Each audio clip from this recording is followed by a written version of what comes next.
lifelong commitment, you would hope that she would trust that he has her best interests in mind and that she would put trust into his decision making. Head of the household.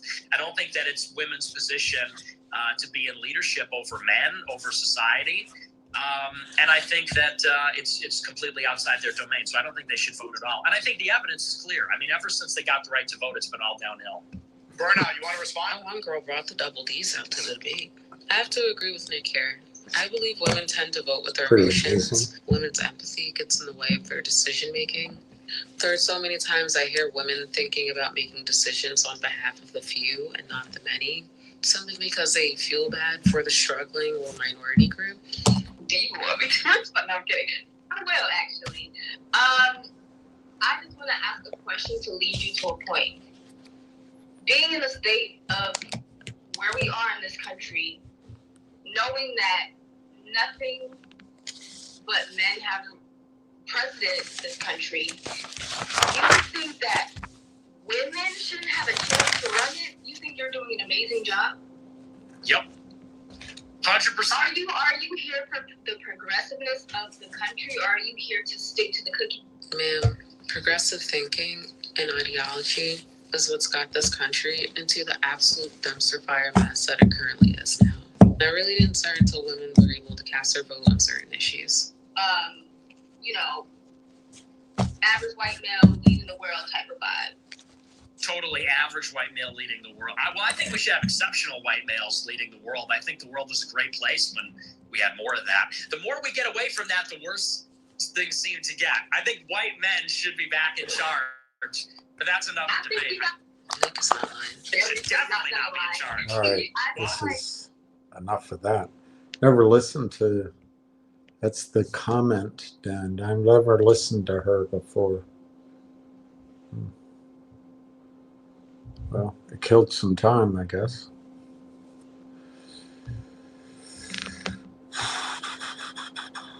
All right, I forgot to sign in as usual. I always forget to do that.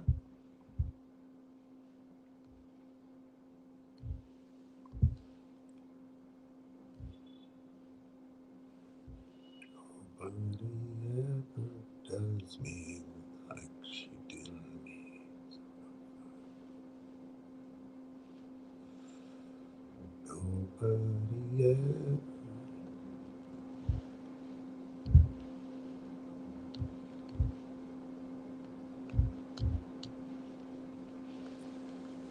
Nobody ever do me.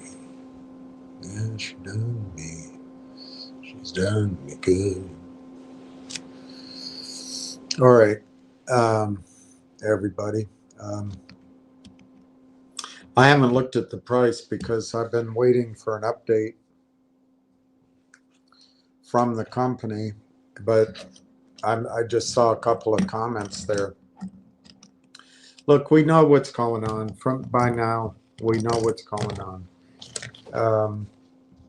Now, you may not believe me, and that's fair enough. You may think that the stock price is telling you something, and that's fair enough. You know, it's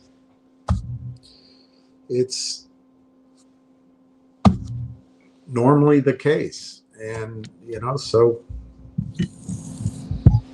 I can't argue anymore. But I believe, one, buying is absent in Canada. Of course, I'm not talking about individuals. I'm not talking about people that have heard the story. But in general, because material, non-public information is known by insiders, top holders of Railtown, and companies such as investment companies such as Omer's Ventures, Mavericks, and a bunch of others that might have invested in the 180 companies in the network. Because they have access to material inside information, they can't buy. In the face of that, you have a strategy from computers, people that are allowed to sell endless amounts of shares, particularly at the end of the year, to increase their profits. And they just press the bet. They just keep pressing the bet.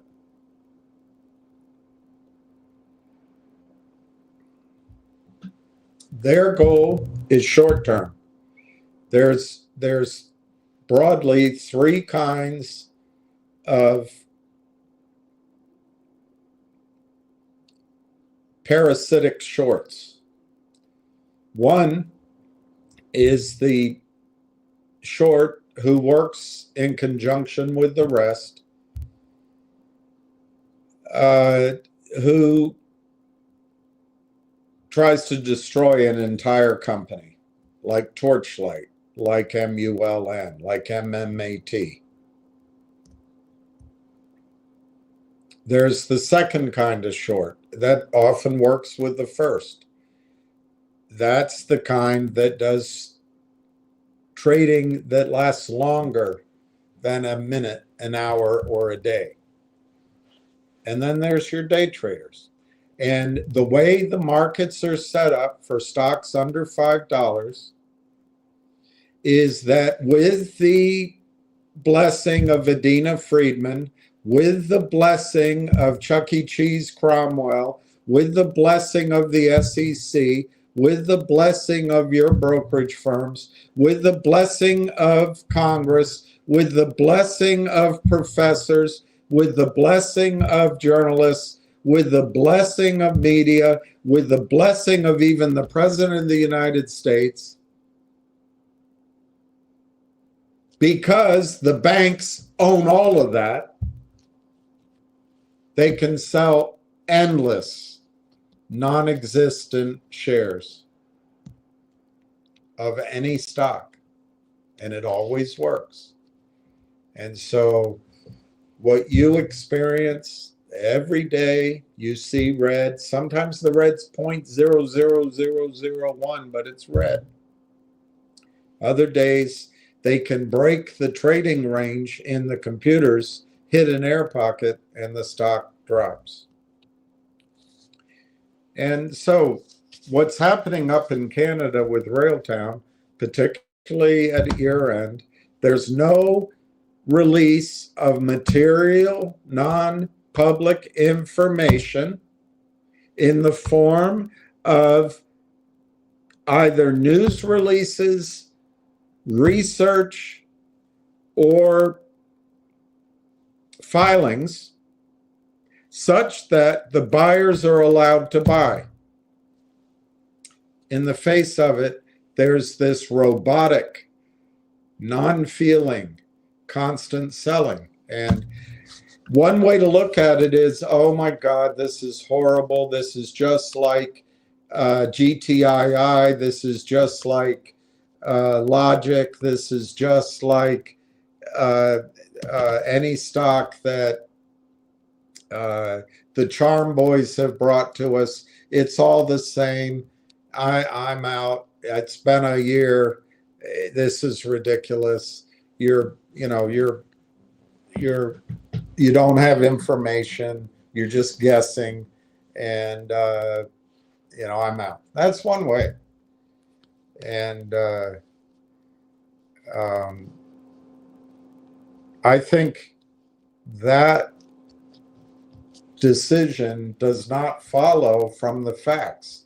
I think the facts that we know is that the capital markets in the United States and Canada are just completely corrupted by the banks, by Goldman Sachs, by Stevie Cohen, by Ken Griffin, by the Toad. They're completely corrupted. You know it. You've lost money fighting it. And so into that jumps a company who clearly is understaffed in the administrative area, perhaps has never run a public company before, but they decided to acquire what I think, Railtown, I think is a tremendous opportunity, but they cut corners on costs. They hired a law firm that put junior attorneys on it.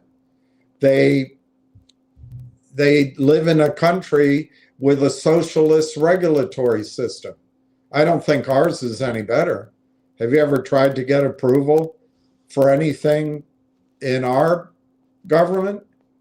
It can take a year. It can take a year and a half for the simplest thing. So we're not any better, but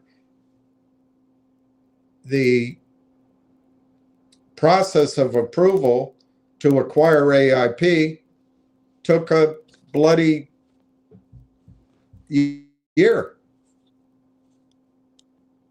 So the regulators slow it down. The people shorting the stocks know that. And I wouldn't be surprised if they put rules and lawsuits and frivolous lawsuits up so the regulators intentionally slow everything down.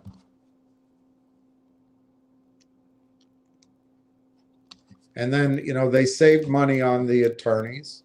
And then finally, it looks like they saved money on their administrative suite. I mean, they probably spent money exactly where they needed to on software engineers. But these guys, I don't think they could get 50 Christmas cards out in the mail without it having to start back at Labor Day. They can't get anything done quickly. We know that. We know that. I'm talking on the administrative side. On the software, we don't know yet. Are they quick? Are they nimble? Have they built best in class? Unfortunately, we've got evidence that that's the case, but we don't know it for sure because we're still in this period where there are massive, in my judgment, massive, I don't know that for sure, but I think there are really good pieces of material, information, which have not been disclosed to the public. And because of that, our torture goes on. And now the guys and girls that are in the boardrooms and who are the attorneys representing the company and who run the company, we've seen it over and over again.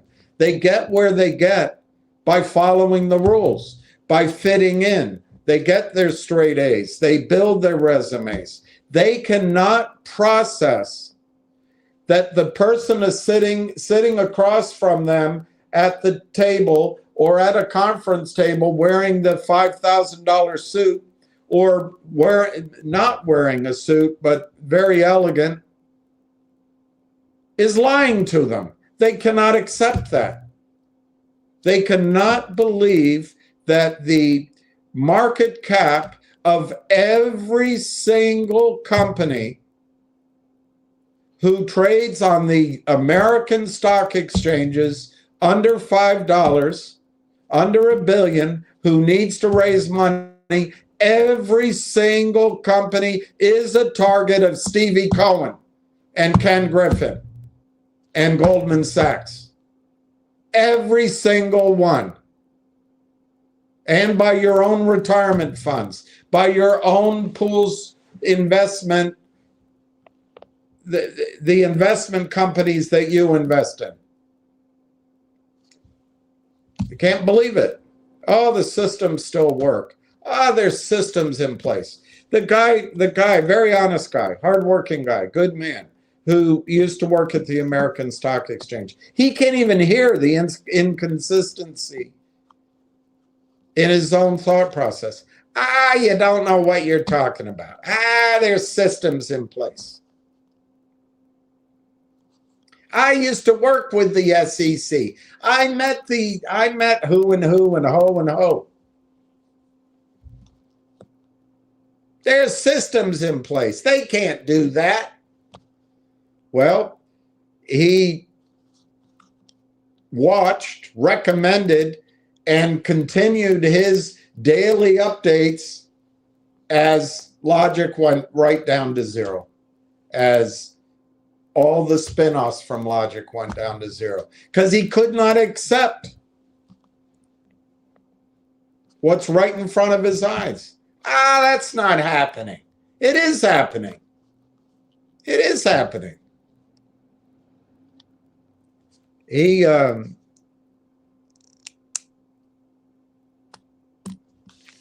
I accused Ionic Ventures of shorting logic. Ionic Ventures. And I received a letter, an email from their attorneys. I don't know how they got my email, saying that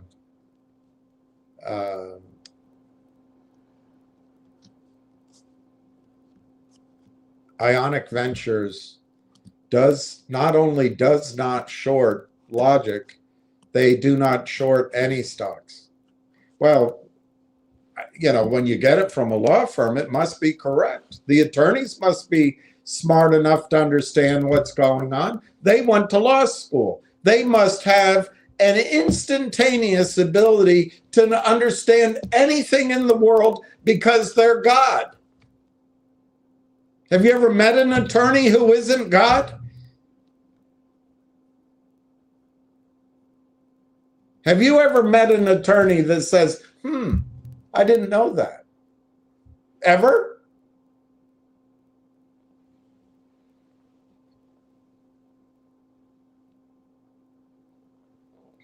What Ionic does with computers, program computers, because of Ken Griffin and Virtue and others, there's a battle that goes on for high frequency trading. And so they front run each other. They buy order flow and then trade in front of it, which is illegal. It's illegal. That kind of greed, that kind of cheating is endemic on Wall Street today. And no one cares. Why? Because they pay Hillary Clinton $500,000 to speak at a lunch at Goldman Sachs. Can you imagine a room full of high testosterone men? And I know there's some HR women and there's some women there that do some research, and there's some women on the trading desk, and you know, Kathy Ark is there. I get it. There are women there. They're great. But Wall Street's driven by testosterone primarily. People that want to take risk. You can look it up. You can be mad at me. In general, if you give women, when they're in their 20s, the option of Social Security versus why don't you trade your own account, they'll pick Social Security. If you give the option to young men, they'll pick trading their own account. We're just built differently. I don't know why. I don't know why. But anyway, can you imagine a room full of Goldman Sachs employees listening to Hillary Clinton for 45 minutes? These people, they won't listen to you if you call them on the phone for more than 20 minutes. Hey, I got to go. I used to have a very good friend at Goldman Sachs. He'd call me up, I'd be talking to him, and in the middle of the call, he wouldn't even say goodbye. Click. He's not there. Because there's something else going on the floor. There's something going on the Quotron. There's another phone call coming in. His boss walked by. Who the hell knows? Wall Street, pools of money over a period of 30 years have developed a system to strip you of your capital when it's in small caps.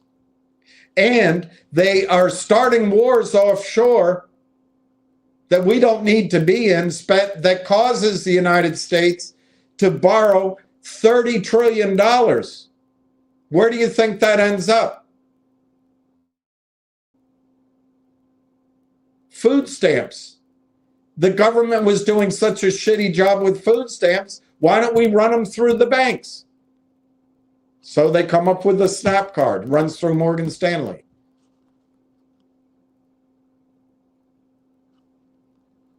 They are printing money, causing the government to borrow money in endless wars on behalf of the banksters.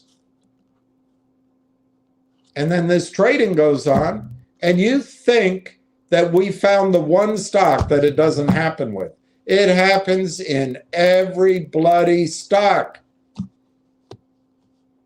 So anyway, I think that's what's continuing to go on with Railtown while there's no information. While the company can't really say anything, and while the buyers that could show you the value here can't buy. Now, if you don't buy my premise and you say, well, you know, we hear you, we can hear that you're deluded, and your whole framework is based on complete screwball thought processes.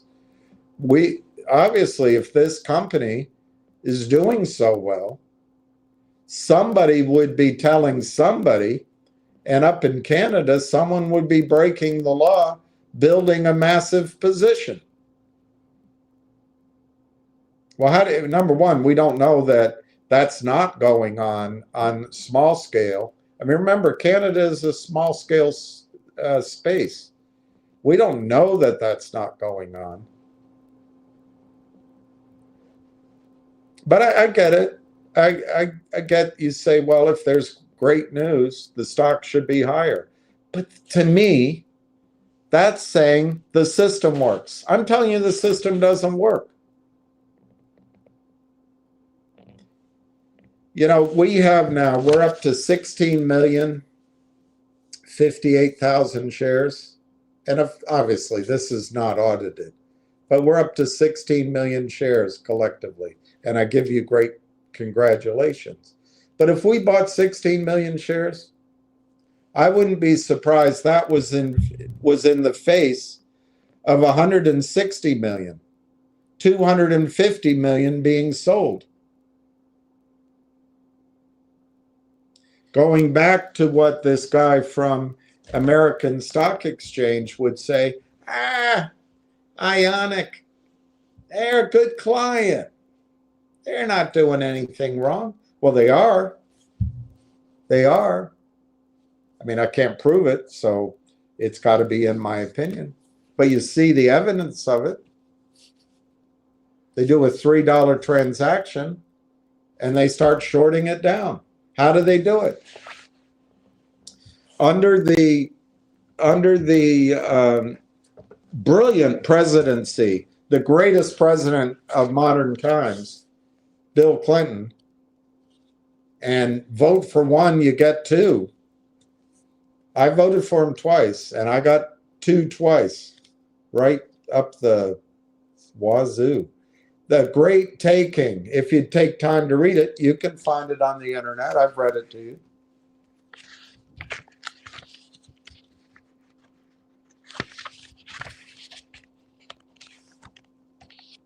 I've shown you the summary that David Morgan made of it.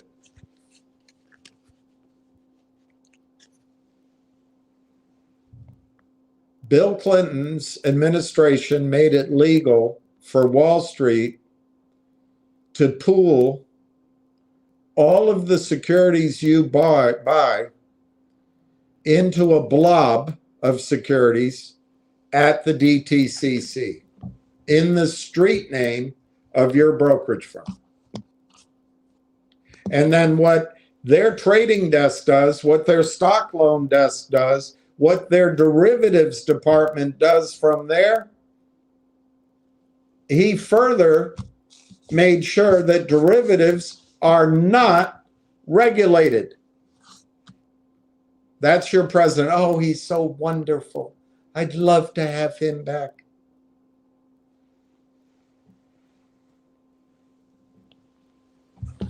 They're all owned. They're all owned by the banks. So what Ionic does during the day, high frequency, their opening salvo is to sell stock. Fast, fast, fast. Incognito, multiple computers, multiple associates, all criminal. Why? Because when you sell stock you don't own, it is the law that you have to locate it in writing before you sell it. But they don't follow that.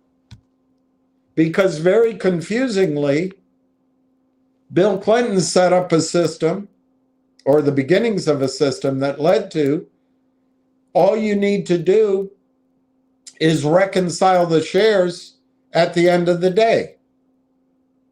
So what happened to Logic? Their attorney said, we're not shorting. They were shorting. It was just nanoseconds. It's still illegal.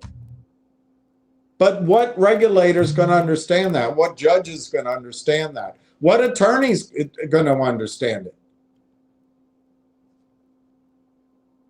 What professor is going to understand it? Who's going to take time to understand it? The guy that ran compliance and enforcement at the American Stock Exchange, he can't even understand it. So they sell stock, it drives it down, and they cover, quick cover, sell, cover, sell, cover, sell, cover, take some hits, some trades lose, but it's ever down, ever down, ever down, ever down, ever down, ever down. Every day. Some days it goes against them. You saw it in AMC and GME. The whole thing went, the whole complex went up $100. But you know what? With the help of Stevie Cohen and Ken Griffin, they rescued that one firm, Metronome or can't remember the name of it. And they tamped it down. Cindy Lou Who gets mad at me. Oh, you're blaming a dead man.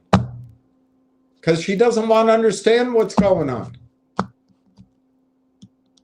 When I think when Finger and GTII were in the middle of running out of control to the upside, the system came in and brought you COSM, a piece of shit company. But breathtaking promotion, paid for by, anyway, it stopped it. And my argument isn't that a dead man did it. My argument is that the system has ways of stopping it. So when these prices go against them, they have a method, and they have many, and they are not limited by what is moral, what the system tells them to do, what is legal. They're only limited by one thing. Don't risk their own money, cover their own ass, and steal from everybody else.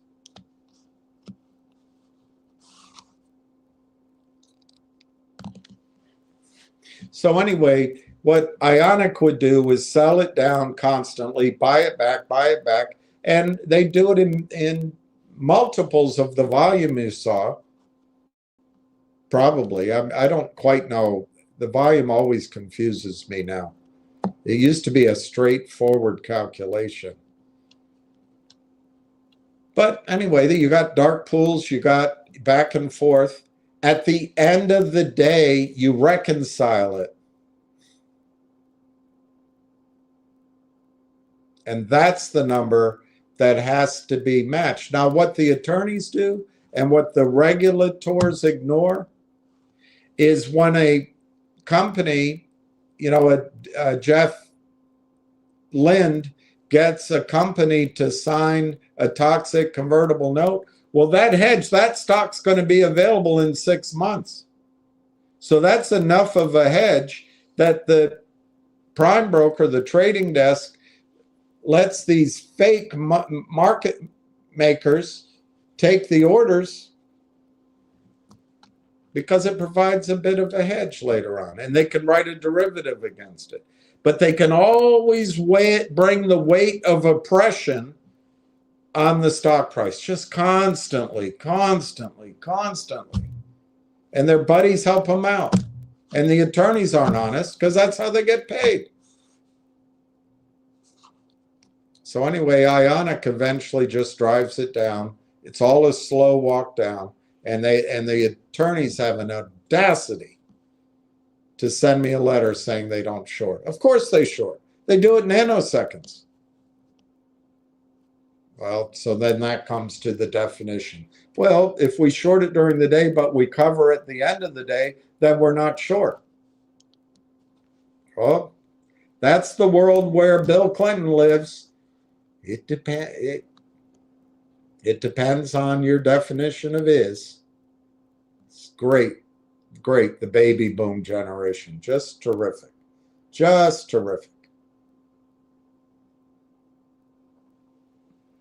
So what goes on with Railtown for the last 11 months, while the company saves money on attorneys, has probably one cubicle in the whole office, in the whole corporate headquarters, dedicated to filling out paperwork and getting things filed and all that. And then essentially no relationship at the regulators. The cost we pay is 11 months of onslaught. And it's frustrating, as you can hear in my voice. But I don't choose to think that because of that, it means the company has not built an excellent, an exceptional, a revolutionary set of tools. But if your brain says, well, the fact that leadership at Railtown can't get a deal done in less than 11 months, can't dedicate money to filling up an administrative suite and HR and bring in all the chaos of hiring pell-mell just to get some paperwork filed, and can't hire a different law firm, and can't go down and schmooze the regulators. Well, I'm not sure.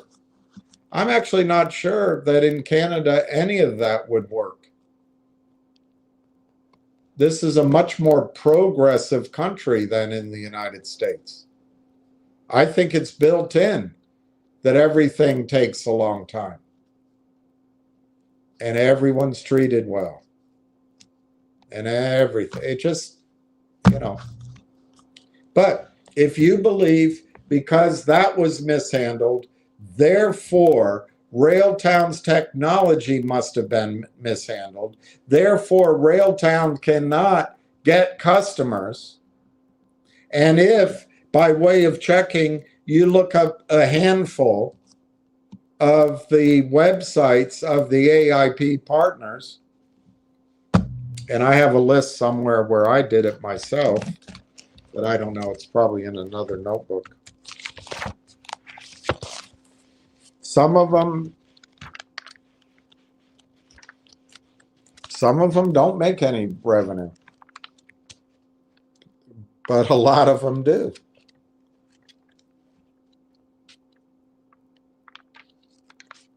So if you're allowing the stock price to color every perception of the company, well, then you sell. And you get pissed off at me and you move on. But these CEOs and their advisors, they don't understand the problem. They don't understand the magnitude of the problem. They don't understand that if they pinch pennies on law firms and administrative salaries and pinch money on travel expenses to not go meet the regulator, that they're putting their company at the risk of these hyenas, these carnivores that are going to steal as much of the market cap as they can. Well, okay, that's one way to look at it. Way I look at it, that is happening. They do it with every stock.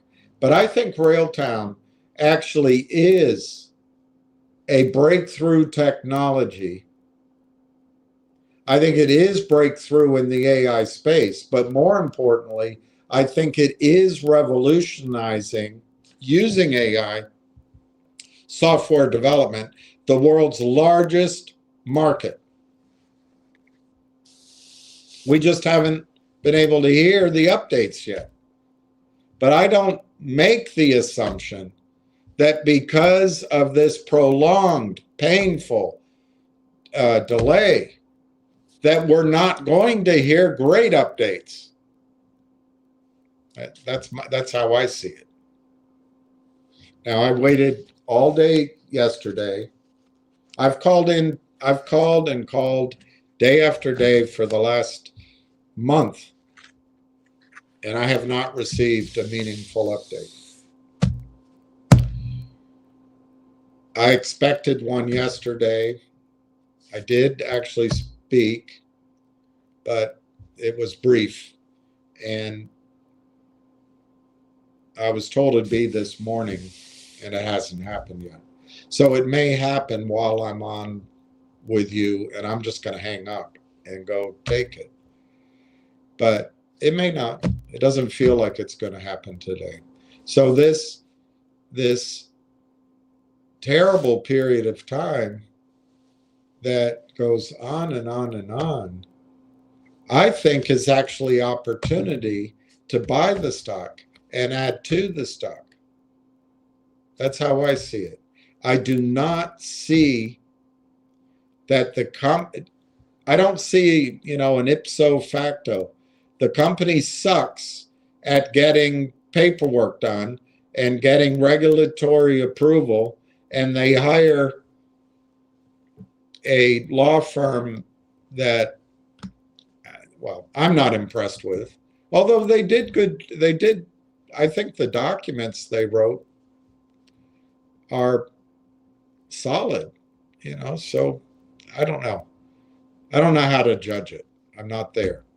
But all we know is from February 11th until today, the company still has not been able to release the prohibition from buying that restricts the people in Canada who know about the story. We're still in it. It may not be the AIP deal anymore. It may be the TELUS deal. The TELUS deal seems to have at least conceptually at least three parts that could mean revenue for Railtown. One is the hosting, which is disclosed in the investor presentation, but it hasn't been released by TELUS, a quasi-communist corporation in Canada.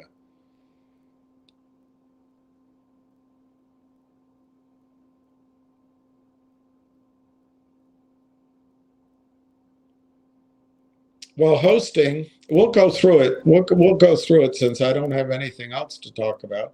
I'll show you how to make your own estimates, and we can do a very low one. We can do a high one. We can do in between. I'll show you how to do it.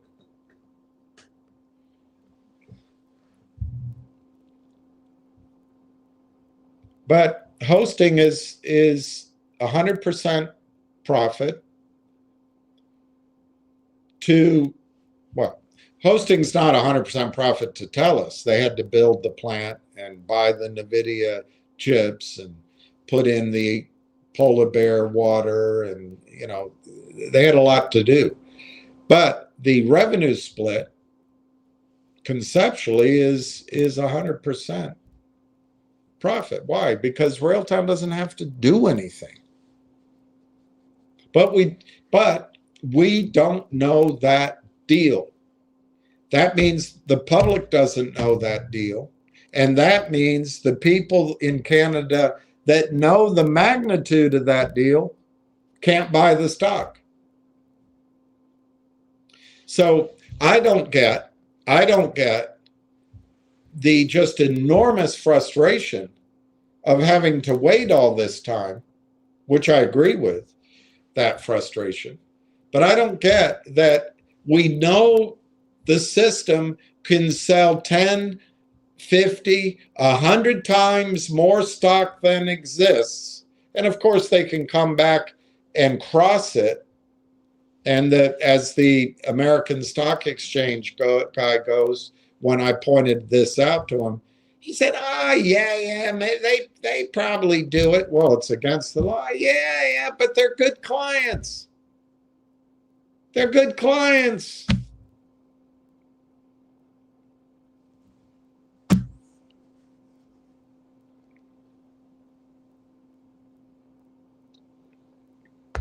Everybody's blinded to this, and but it gives us an opportunity. It gives us an opportunity to build a position. If this stock were private, it'd already be priced at $1 billion or $2 billion. If it were it is. Let me finish that. If it were private and in the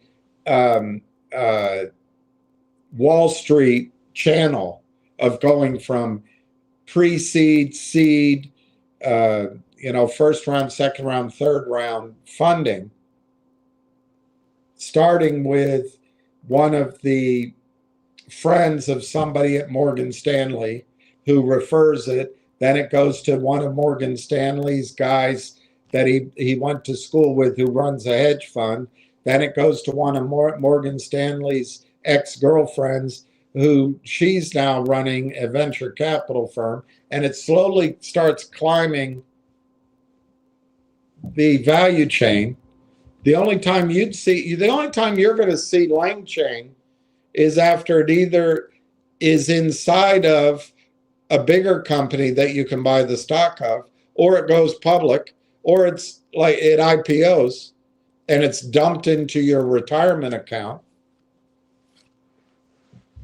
There's only two ways you're going to see it. It might be spun off as something, and then you can buy it in the public market. But you can't buy Lang Chain. It's going up the daisy chain of Wall Street valuation right now. Railtown you can buy at pre-seed, maybe seed valuations. And that's the opportunity here. So we're angry and upset with the delay, but hey, the flip side of that is the opportunity to buy a stock that's worth $1 billion, to buy it for $45 million. Yeah, you say that, but when's it going to end? Well, I don't know. I've been wrong. I think it ends when they finally announce all material information that needs to be disclosed to the public.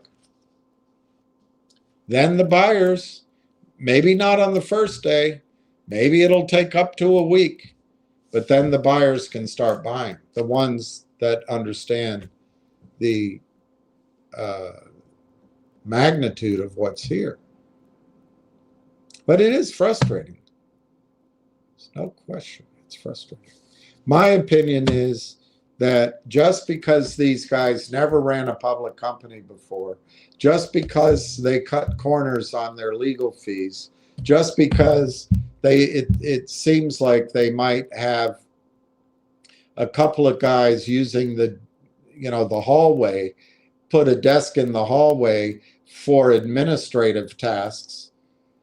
Just because of all that doesn't mean that they don't have, maybe 2 or 3 floors of software engineers, crack software engineers who started 6 years ago, who have built the best solution to the technical deficit in legacy software, to running mundane tasks, saving software developers 40% of their time, to processing, ingesting as they call it, but processing data from all different platforms, including the human voice, and spitting it all out on a common platform, to warning of bugs, warning of catastrophic potential problems before they happen, to being able to upgrade software to the AI world.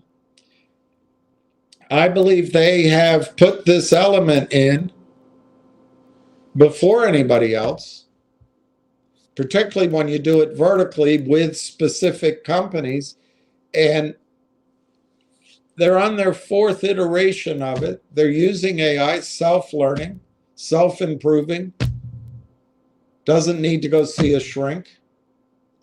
And it's going to translate into huge revenue. Why? Because the market is $300 billion and spend annually on software development. 300 billion. If they get 1% of that, the stock's brilliant.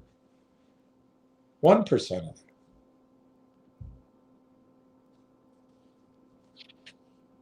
it. If a Microsoft came and bought Railtown, which is what I think is going to happen, and they went after 10 or 15 or 25% of that market, it'll shiver the timbers at Microsoft. It'll be so big. But what we're dealing with is everything in our electricity, everything in our nervous system is telling us this is what happened with Vocal. This is what happened with GTII. This is what happened with G-Bucks. This is what happened with fill in the blank. There's 24 companies out there if there's 20. And my opinion is there's no connection between the slowpoke and awful execution of administrative tasks by Railtown and AIP. There's no question. These Keystone cops could not close a friendly deal. It's inexplicable. Got it. I got it. But guess what? It closed 2 weeks ago. It closed under budget for fewer than 50 million shares. It closed. So what's going on now? What's going on now? Well, I looked up when did they announce their earnings for the September end of their fiscal year last year. And you know what? They didn't do it until January. So I hope to hell we're not in a true earnings quiet period. That's one of the questions I intend to find out. But we may be in a bit of a quiet period prior to the annual meeting as it pertains to earnings. And you know for a fact, well, you don't know it, but I think all the evidence is there that if the company has to prepare presentations and has to prepare financials, it's all going through one desk and it's going to take forever. So maybe that's what's taking time now, getting ready for the annual meeting. I don't know. Filing things with the regulators seems to take forever. There's no speed here on the paperwork side. There just isn't. But does that mean they don't have a revolutionary technology? I don't think so. I don't think one follows from the other. I'm going to find out as much as I can, but I haven't been able to find Jack Spratt for 6 weeks.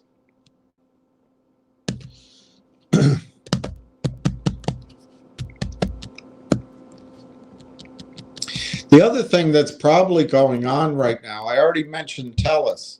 They announced the TELUS deal on, oh gosh, I just read it to you. Was it October 8th or November 8th? November 8th, maybe? Anyway, I just read it to you yesterday. But they announced the TELUS deal over a month ago, or about a month ago. But in that TELUS deal, there was no discussion, and that one guy got confused. I thought it was pretty clear, but that's another thing. Whenever they release news, they hide the lead. They'll take a great press release and they'll put the punchline at the bottom of the news release after you've already moved on to the latest picture of Sylvia Sweeney that's popping across your computer as you're also checking out how the yen trade's going and what happened with your short position in oil. I mean, they expect people to have attention spans on Wall Street. They don't. Everybody on Wall Street has an attention span of nanosecond. Nanosecond. They don't read anything. They don't study anything. They just are on the phone. What do you got? Click. But instead, these guys up there who've never done it before write these press releases, and either the good stuff is missing or it's buried. It's just something we got to deal with. It'll change, and it won't matter anymore. It will not matter anymore. As soon as institutions like Mavericks can start buying, all of this stuff won't matter. But right now, it's all we have to look at. And what happens is that many of us look at the stock price and go, oh, God, it's awful. Not again. I just want it to... Before the end of the year, I just want it. It's because this is what we've experienced in 2 or 3 dozen stocks. Because they're all crap. Anything under $5 is going to get destroyed if they need to raise money. Railtown doesn't need to raise money. Railtown doesn't need to raise money. Railtown's not in trouble. But the computers just keep it down, down, down. So your instincts are screaming. Every time it's in the red, your instincts are screaming. There's something wrong here. If it were so good, there'd be buying. I'm missing something.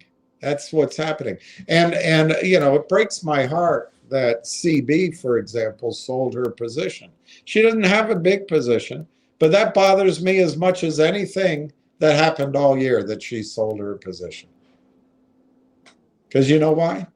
She lost a lot of money. I think she had 10,000 shares of Railtown, and she sold it at 32 cents. She lost a lot of money in MMTLP, her retirement money. And if I remember correctly, she lives in West Virginia. I could be wrong on that. And the amount of money she lost might not seem like a lot to somebody living in New York City, but in West Virginia, it was enough to live a really comfortable retirement. But she lost it in MMTLP, to my memory. And I think she lost it in either AME or GMC. And then, of course, these other stocks are sprinkled in breathlessly. Oh, you got to own GTII, it's going to squeeze. You got to own Vocal, it's going to squeeze.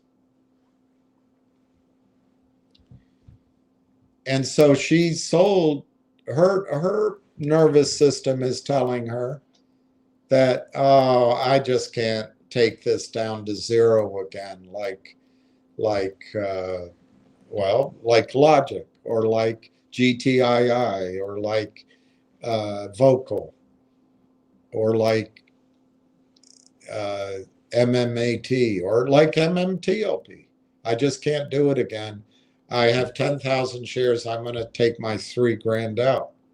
Well, what is CB going to do with $3,000?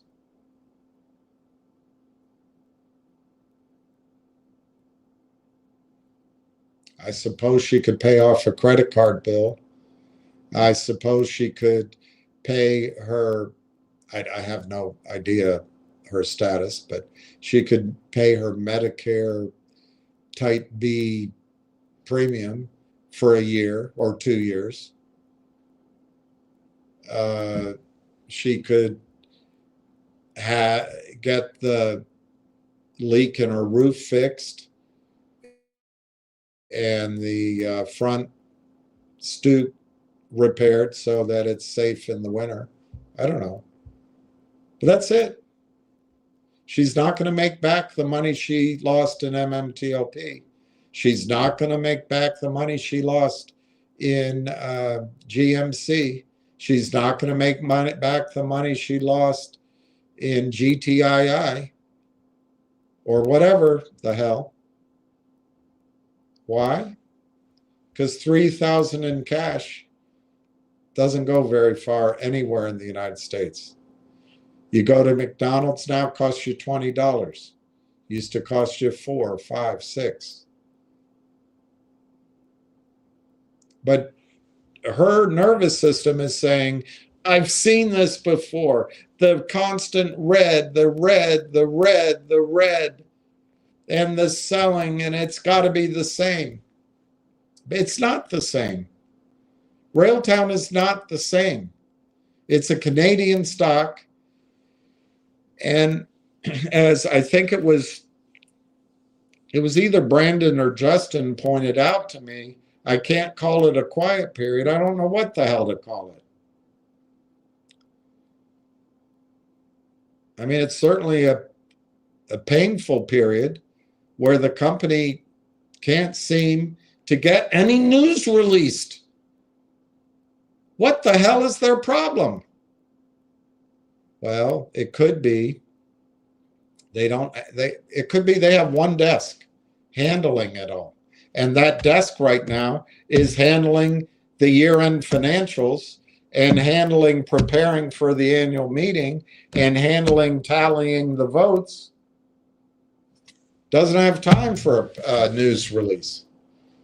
It's the organization of your calendar to handle the urgent over the critical. It's odd because urgent things need to be done urgently. Your outdoor hose just froze, so the whatever the hay that thing's called, the faucet is leaking. That's urgent. But you've got to get this paperwork into the mail by today if you're going to get the payout on the investment you sold within 10 days. And if you don't get that money, it's going to be delayed. I'm making it up. It's going to be delayed for 90 days. You have a deadline. Well, that's critical because you need the money, but it's urgent to fix the leak, the faucet in your front yard that's spraying cold water and freezing up in the winter storm. How do you make your choice? Well, if you're a pinhead, and I say that respectfully, you go fix the faucet. If you're an entrepreneur, you say, I got to deal with that damage later. I got to go make sure that I make my money. And you just have two different mentalities. If you're an attorney, you go fix the faucet. If you're an accountant, you go fix the faucet. If you're a wife, you go fix honey, why don't you fix that? But if you're the entrepreneur, you're focusing on what makes money come in. But look, I can't help human beings how they make their choices. But right now it seems like Railtown is focused on the urgent rather than the critical. I think Railtown should be focused first and foremost in getting material, non-public information released. But they're not doing that. Or maybe they are, and they just are ineffective at getting it done. Because they have one desk working on it. Or they have a bunch of woke attorneys that just got out of law school and think they believe all the crap they read in woke studies. So they slow walk everything. I have no idea what goes on. Or you go to the regulatory office that's run by Trudeau, and you got to wait until he kisses a girl before anything gets done. I don't know. But it sure seems like Railtown focus is on the urgent rather than the critical. Anyway, the blessing is AIP closed 2 weeks ago. The blessing is AIP closed without having to do a toxic financing. The blessing is that AIP closed without issuing more shares than were disclosed. That's the strategy of the shorts. Not only did they not issue more than 50 million shares, they issued fewer.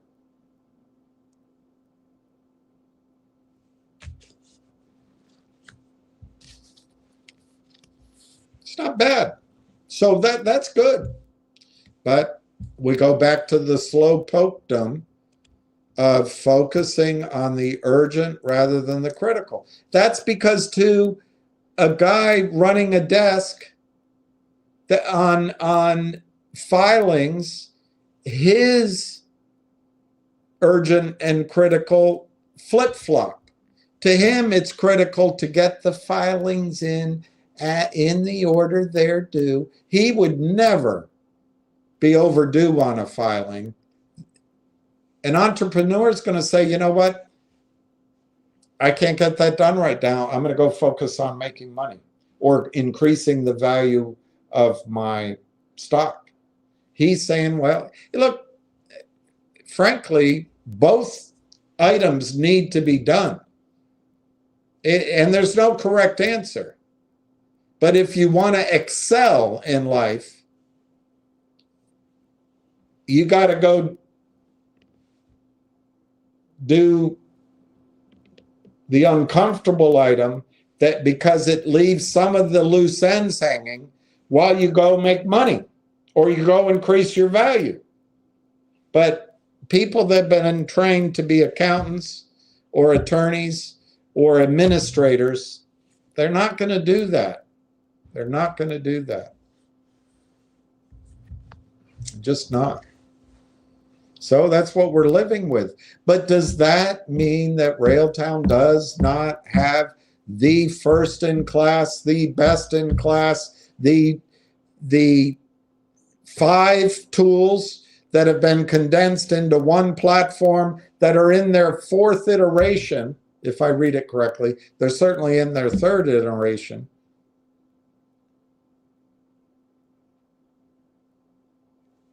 Does that mean that that product isn't there? Does it mean that AIP is not collectively doing 400 million in revenue? 400 million in revenue.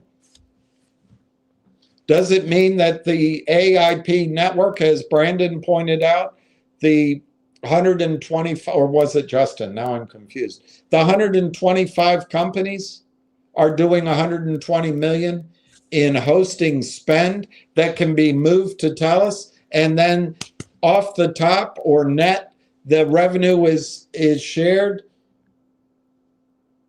with Railtown? Does it mean that's not going to happen? Does it mean Railtown doesn't have a pipeline? Does it mean Railtown doesn't have other? We didn't know about TELUS. What other deals does Railtown have set up? In their presentation, they talk about, they don't talk about it. They have one picture, one slide of Bell Canada. Are they going to do a deal with Bell Canada? I have no idea. Or are they going to do a deal with another data center group? We don't know. Does it mean none of that's coming? Just because, for the time being, simply because material information has not been released to the public, for the time being, everything's going through one desk.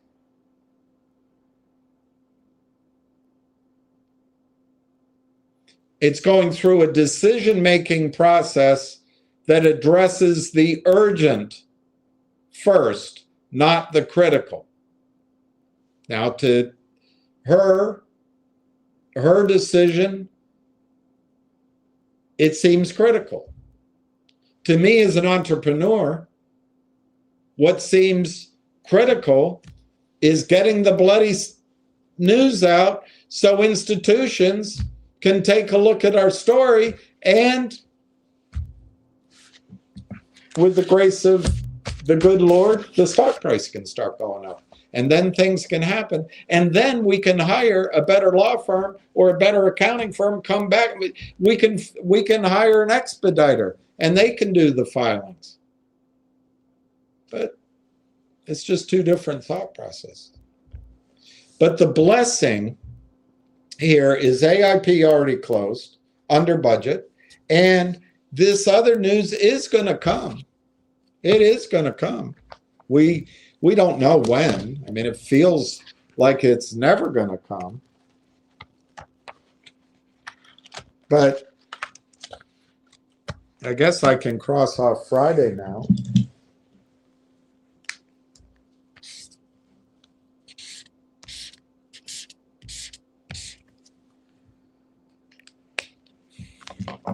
You know, the first week of December is gone. But what's coming right here? The orange box. That's the annual meeting. That seems like a logical time before which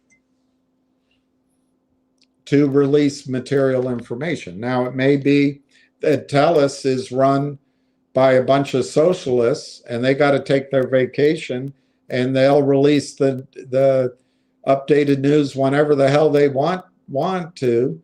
You know, they got to fight the patriarchy because they've been oppressed for all those years. Whatever the hell's going through their mind. And maybe they'll do it in February.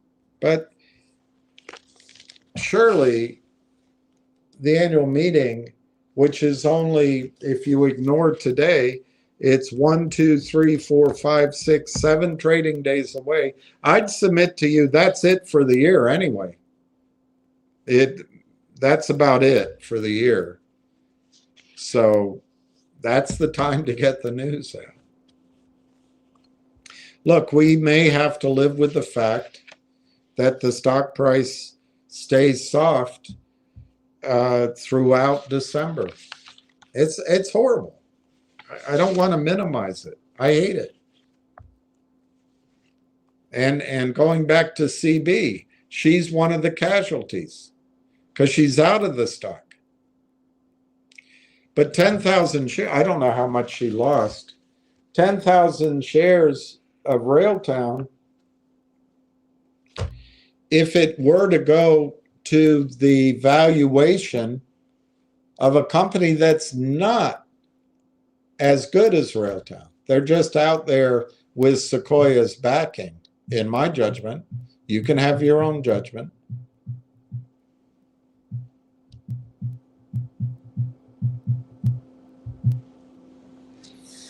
Railtown is underpriced by between 25 and 30x.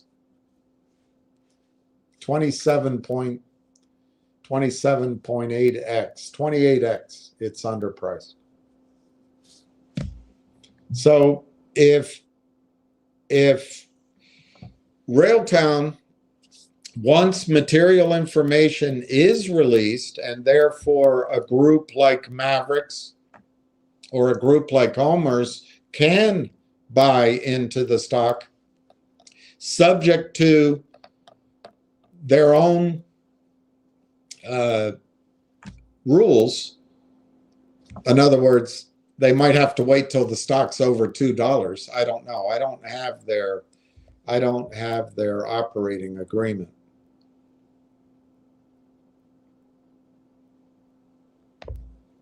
But anyway,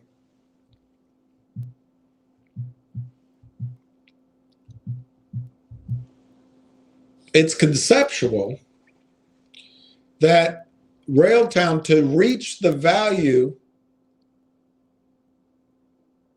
of Langchain, Sequoia's Langchain, the stock can be as high as $12. I would say, I mean, I think that target's completely reasonable. But I would say, just to adjust it, maybe we say it would go to $7.50, not $12, to be equivalent to Langchain's value. And just to adjust for, maybe there's, I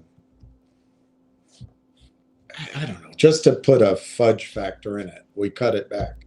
So if CB had hung on to her 10,000 shares, in my judgment, in the first quarter of next year, and maybe it'd take a little longer, her 10,000 shares would be worth $75,000. But instead, CB's going to be sitting with whatever's left over on her $3,000 after she spent money to have the roof sealed and the brickwork fixed on her front stoop. Maybe she's got $1,500 left. But instead, if she could have hung on to the 10,000 shares, she'd have 75 grand. And by the way, from $7.50, I just think that's the beginning of the story for Railtown. I believe ultimately her 10,000 shares will easily be worth $25 or $35 a share. Let's just call it $25 a share. It'd be worth $250,000 to her if she had just been able to hold on to her 10,000 shares and recognize that $3,000 is not going to protect her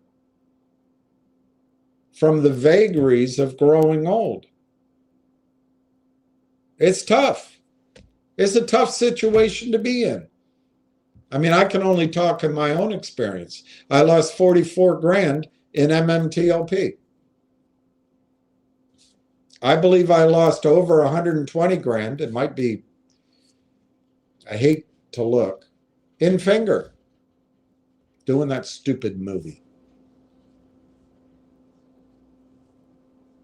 And I lost other money. Let's not go down the whole list. Because the story is not about me. But what is CB's strategy to recover her losses? She thinks that Congress is going to give her a payout on MMTLP. She's listening to not the hardworking people, but some of the shills, the lying shills. Oh, Wall Street owes you. It's not going to happen, I don't think. It could, but I think it's the odds of it happening, the probability, probably 5%. She's going to make it back on a settlement. She's going to hear the next Charm Boy story, like the one you buy G-Bucks at $7, it's going to go to 150. I mean, they got an app, and it's Abu Dhabi, and this guy sold his crypto, and he's putting it into a real estate fund, and they'll never have to raise money ever again, and they're buying a gold mine. I mean, obviously G-Bucks is going to work. Well, it's at 10 cents. Well, now the story is GDC, because they put a bunch of crypto into the treasury. And it's, according to the news story, which one of you who I blocked came on and said, well, it's worth $22. Well, just shows that it didn't take much to read the news story and realize that they did not adjust it for how many shares are outstanding. It's actually worth $14, $15. But where is GDC selling? I have no idea. $4, $5? Why? Could that crypto, could the same guy who was going to sell his crypto and put it in G-Bucks, could that be the same guy that supposedly has put up his crypto for GDC? I say supposedly, not to question anybody, but if it actually happened, why isn't the stock trading at $10? I mean, maybe it's the same kind of thing that I'm describing where they can't get the news out. I don't know. I don't know. You have to leave that to others' judgment. But is that how CB's going to make her money back with those kind of stories? No. The only way she's going to, in my judgment, and this is what I'm trying, this is why I come on every day.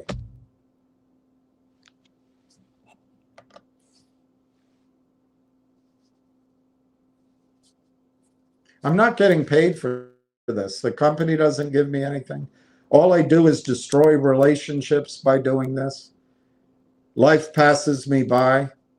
It's been a year. People question my sanity and my ethics. What am I doing? I'm actually trying to help people like CB make her money back and realize that Railtown is a different egg than all those other stocks. But the company doesn't help me.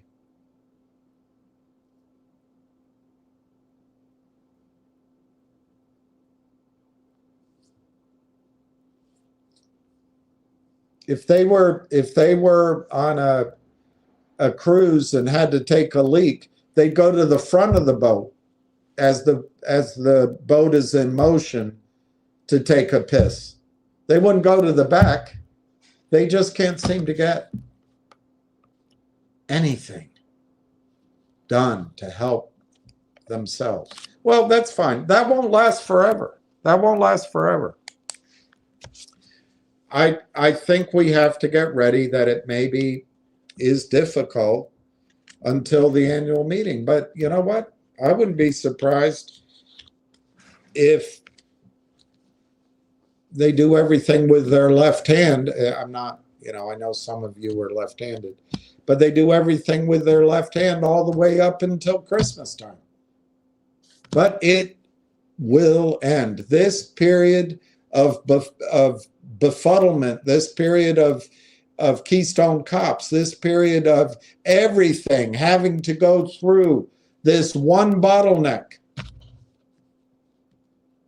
is going to end. It will end. But in the meantime, if instead, even though I'm showing all my frustration right now, if instead we can see it as a buying opportunity, we can change our financial accounts. Some of you are going to have enormous accounts. In my case, I'm optimistic I get back to where I was, which is great. I wish I had those positions so I could have, a truly large ownership. But I'm grateful, and I mean it. I am grateful for what I have. But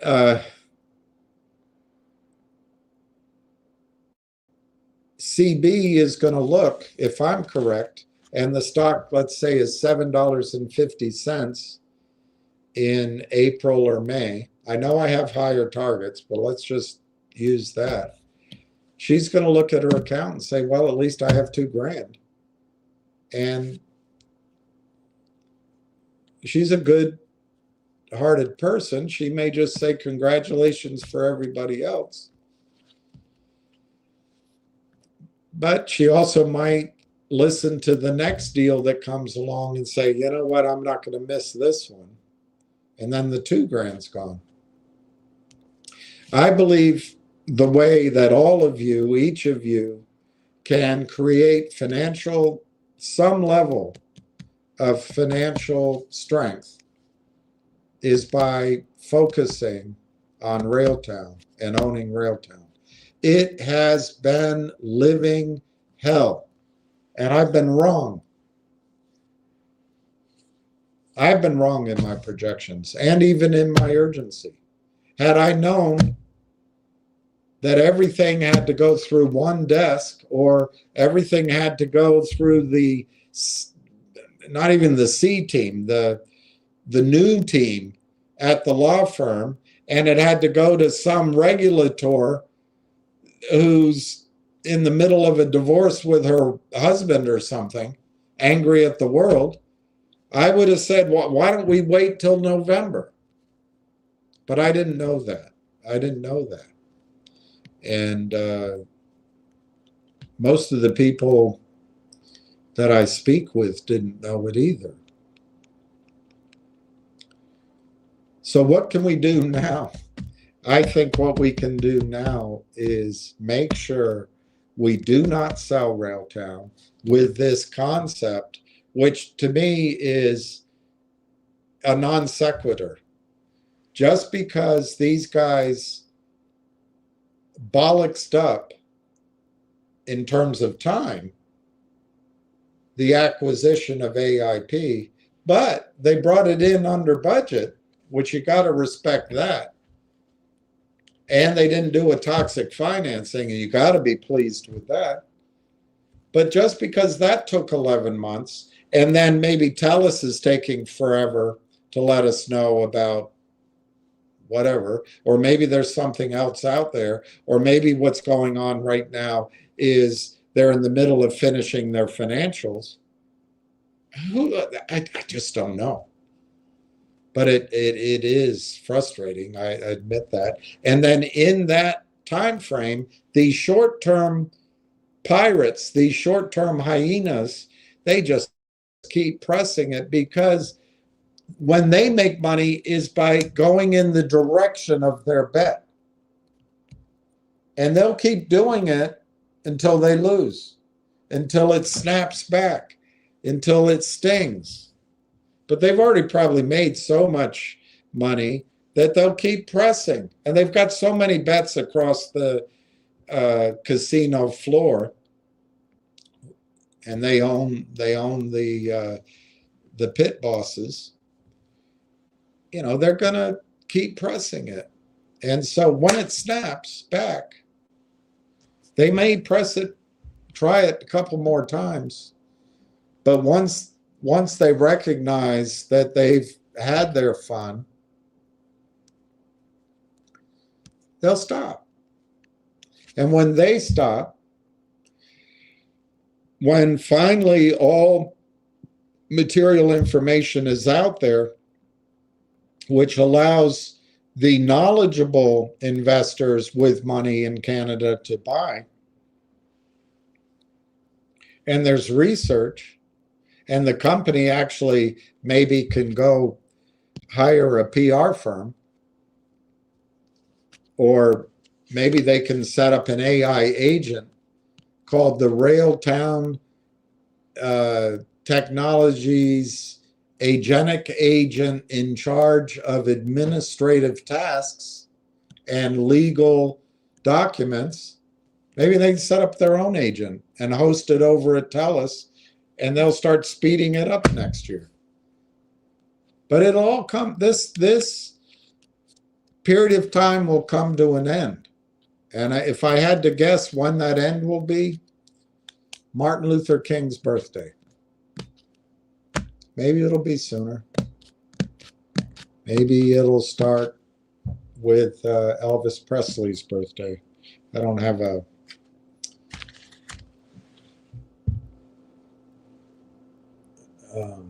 I don't know when the weekends happen in January.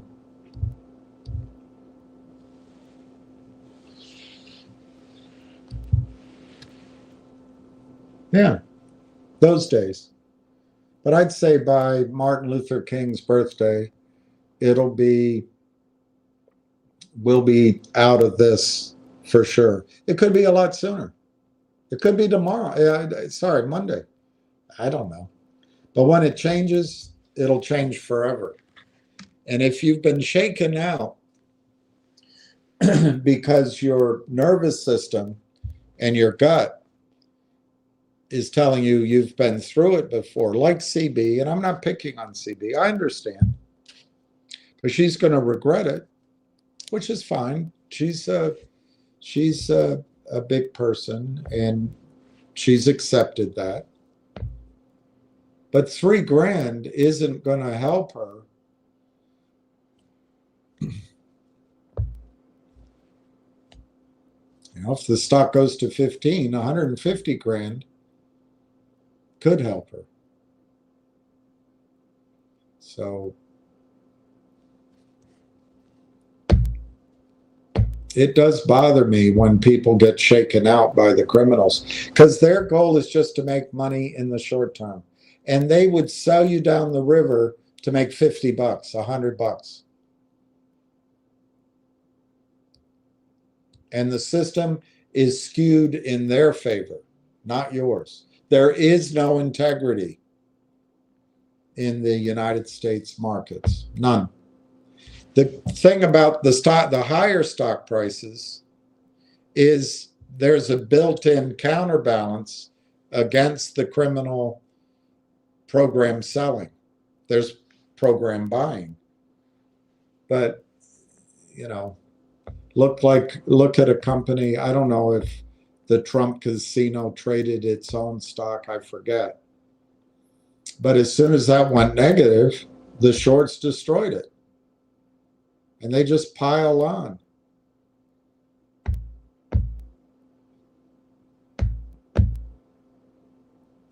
All right, let me look at the prices. Finger motion is up today at $1.50 to $1.52. It's 500,000 in volume. And Um, I don't know what's going on. Maybe there's something good. Maybe there's a surprise. But please remember, they have to do a financing. I mean, maybe they're magical, but they lose, depending on how you read their financial statements, they lose 500,000 a month. But I think cash on cash, they need $1 million a month. They got to raise some money. And I would guess the reason Finger Motion is at $1.50 is they're about to do a deal at $1.25. But I don't know. Maybe something good is going on. Maybe this is the one time that there's going to be a positive surprise that nobody expects. I don't know. Railtown is down 1.5 cents at 32.2. G-Bucks is down whatever at 9 cents, 9 something. QNTM is down 9 cents at 9.99. MTEN, another beauty, is down 2 cents at $1.15. Oh, that's got billionaires involved. That one's going to run. This one's going to work. 27 down to $1.15. Guys, I know all of these stocks, your experience in these stocks are telling you that Railtown's price is telling you something. I think all Railtown's price is telling you is that the company poor-boyed its administrative and legal work and maybe ran in a bit of bad luck at the regulatory departments. And it took a long time. And now they're in a period where they got to get their financials done. They have their annual meeting. They might have other things to get done before that meeting. And there's an accumulation of material information which hasn't been disclosed yet. So there's a bottleneck that they're working through. But they will work through it. It will end. The bottleneck will end. But in the meantime, man, those hyenas can nip and nip and nip at the carcass. But the carcass isn't dead. It's just knocked out for a bit. And all of a sudden, the elephant's going to stand up with some scars and start roaring and killing hyenas one at a time.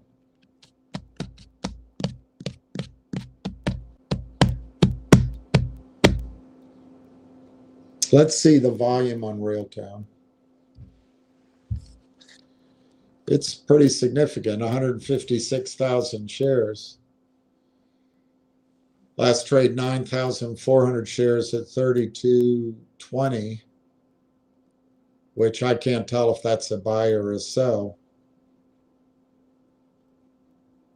I mean, obviously there's buying and selling on both sides, but I mean, whether it was initiated by a buyer or a sell. They still have 52,500 for sale. Every day they have 52,500 for sale. Who is this person selling? Somebody that owns 100 million shares? Every single day for 6 months. Now it's 71,000 shares for sale. If you really had stock for sale and you're pissed off, you just hit the bid. Guys, it's so manipulated. And this Railtown is your chance to fight back. Recognize it's the same bastards here, but it's our chance to rise up and take it from them. Unfortunately, I know it's been since June, it's been 6 months. I know. Is that 7 months? I know that.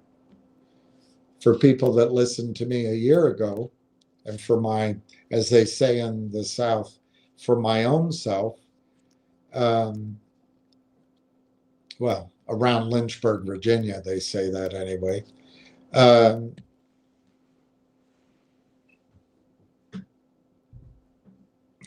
It's been a long year. And you could argue there were better things to do, like Barrick Gold or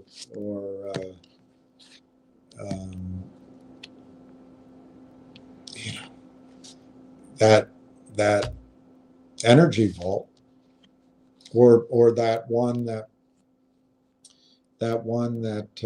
had the power plant. I can't remember it right now. Wolf. But you know what? You'd have to trade those just right because they're down. And you'd have to avoid the G-Buckses and the GDC, the breathless, the MTNs. Oh, this is... Now, Railtown's your way out. And I'm choosing, even though it's going to be difficult and it's going to be a very solitary holiday, I can't afford to go anywhere. I'm choosing to ride it out and wait for January. And I'd love to do more. I'd love to be able to buy more. I'd love to be able to do other things. But if you haven't noticed, I am sticking this out until you get through to the other side.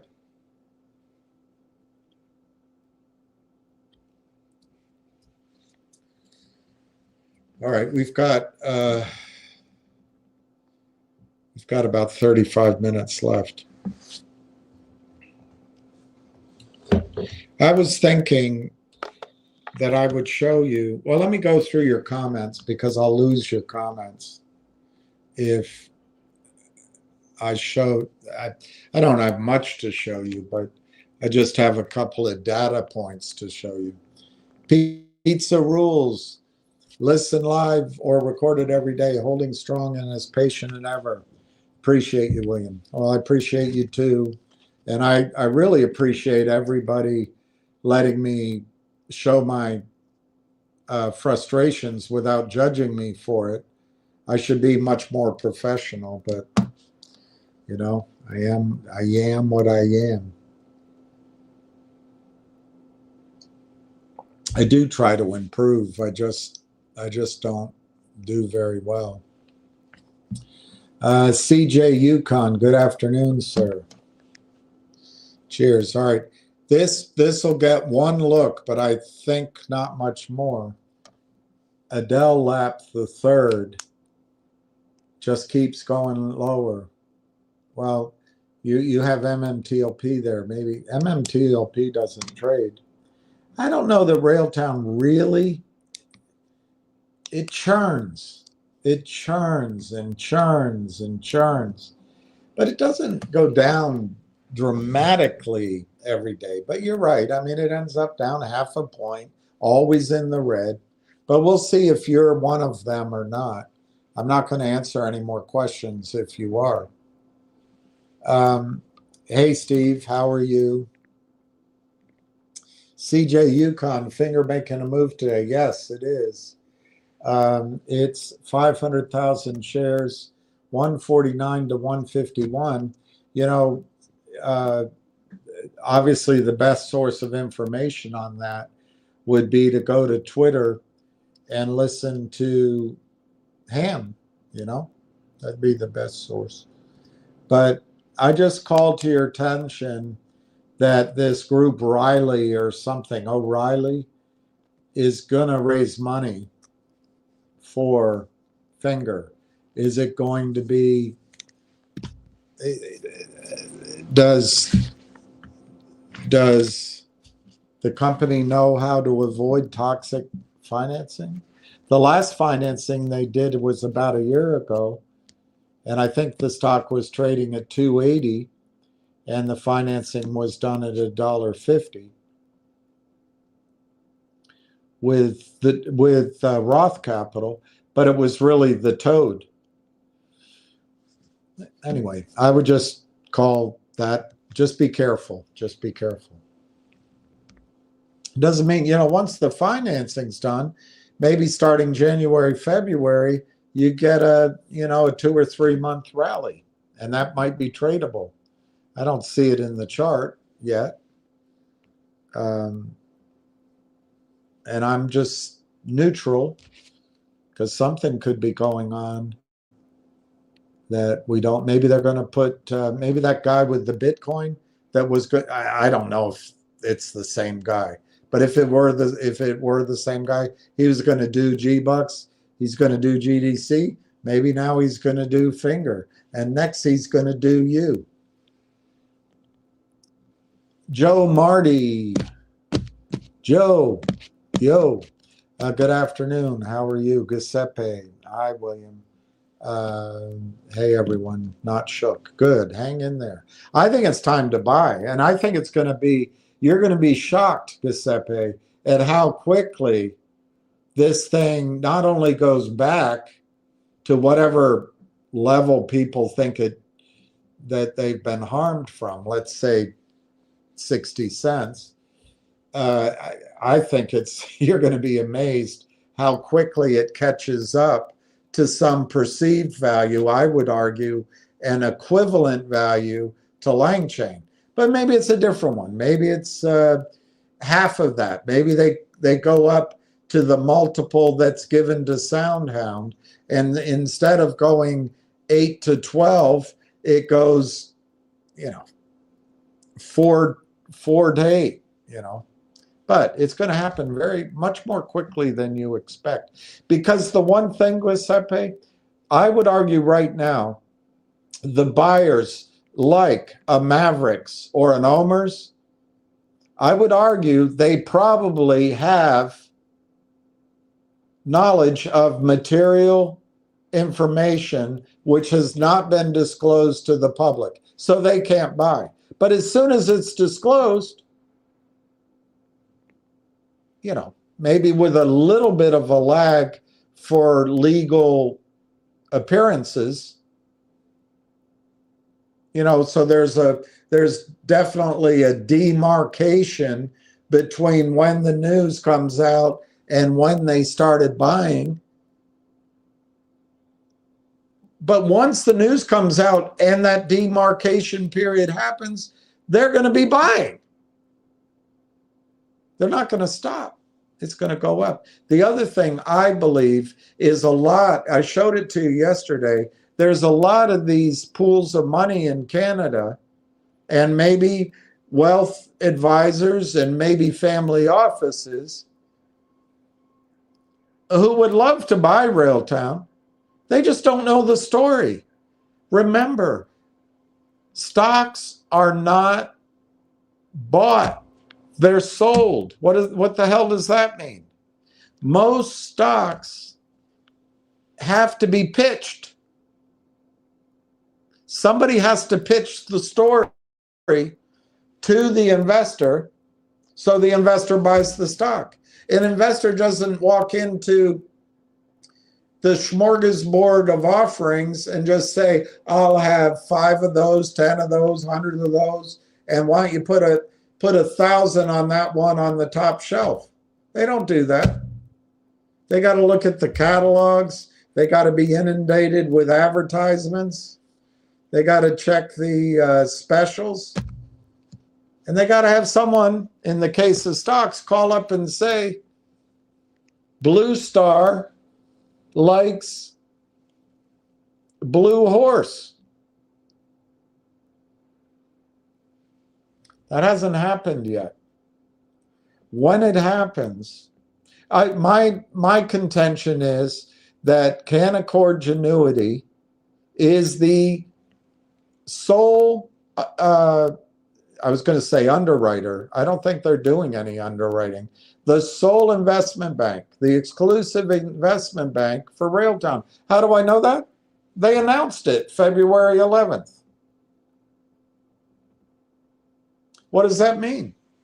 Canaccord Genuity's investment bankers are the only ones that know the story.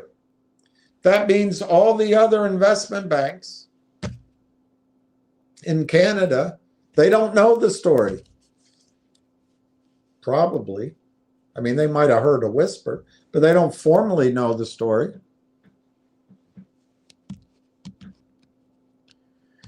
Which means all those institutions, the financial institutions, both on the institutional side and on the retail side, they haven't heard the story yet. Canaccord probably is still on a restricted list. They can't pitch the story to their institutional clients or their retail desk. They don't have research out. So I would contend to you, Giuseppe, there's no buying in Canada. And by no, obviously there's some buying, but I mean this just potential energy that's just sitting there is blocked behind non-public material information and blocked behind the fact that the only bank that knows about it that has and it's on their restricted list is Canaccord. Well, as soon as that changes, it's going to change forever. So this stock can go up.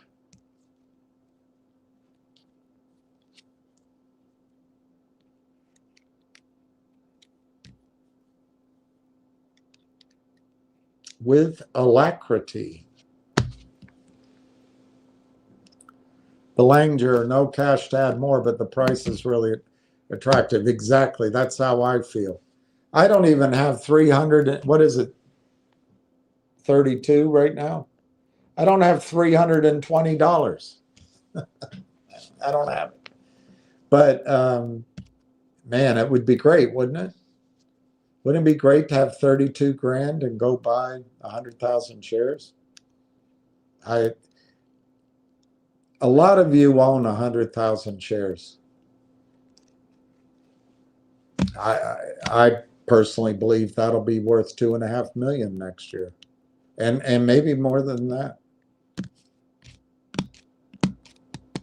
It's really, talk about transformational. Railtown may be transformational for software, but the stock may be a really transformational for a lot of you all you all. Eddie Eagle, finger will squeeze hand. No, won't. But I hope it does. Maybe it's the one time that it does, but it won't. It won't. Now, it doesn't mean it won't go up, and it doesn't mean, I mean, Eddie, if I had to, there's a investor, I believe she's on the West Coast. I'm not exactly sure. But she does talk to someone on the West Coast. And I would think what she's doing right now with Finger is, if she's even in it, she might have been one of the first phone calls Ham made, and maybe she bought it at $1, whatever, $1.10, $1.20. And as Ham goes through his Rolodex, calling everybody and conference calls, let's say it goes to 150, 160, and he's saying it's going to squeeze, she's out. And she makes 30, 40% on her money in a couple of weeks or 1 week. That might be how to do it, but then you miss out on the squeeze if it comes. I don't think it's going to squeeze.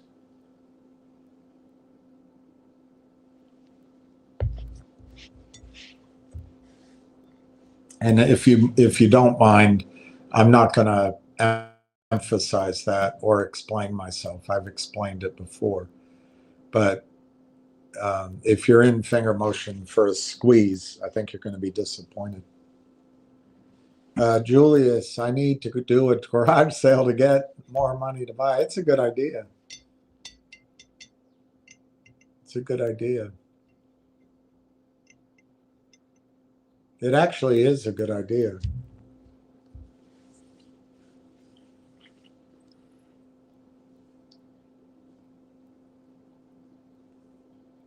I wish I could get all my Oriental rugs back. Sell them each for whatever low price. Unknown stuntman. Did some math last week. I could buy 300,000 shares and it would drop my cost 2 cents. And I'd have to sell my paper silver. So for now, I'm holding. I don't know. You know, that's a tough call. I think silver is going to double from here in sort of in the next 90 days to 6 months.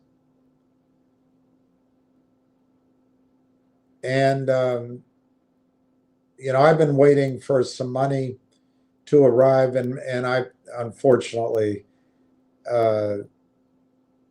that trade would have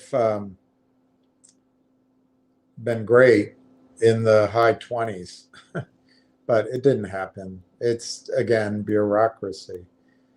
But I was thinking about that now. If I had money now, would I buy silver or Railtown? And I think, Steve, what I would do is I'd buy Railtown. I would acknowledge that silver could go to $100 or maybe 110, 120.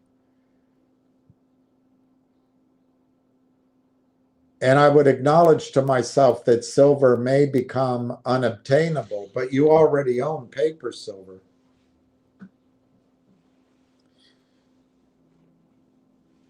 I think, Steve, I would sell the silver and buy Railtown. Now, the problem is silver, physical silver, is a standalone excellent protection against financial crisis. Paper silver isn't.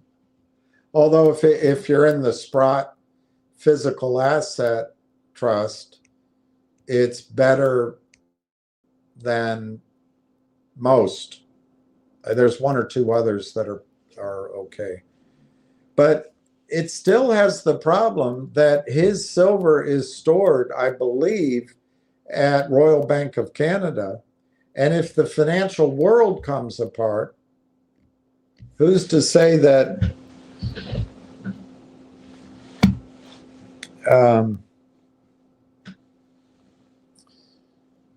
the Canadian government doesn't go in and take that silver? You don't know for sure. There's no 100% guaranteed way. But in your example, if you were to buy, you already have a lot of Railtown, so you don't have to do it. And I understand if you don't do it. I mean, because you already have a lot.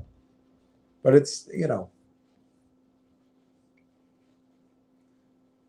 it's just what you want to do. I think for me, I would buy 300,000 shares of Railtown, sell my paper silver, and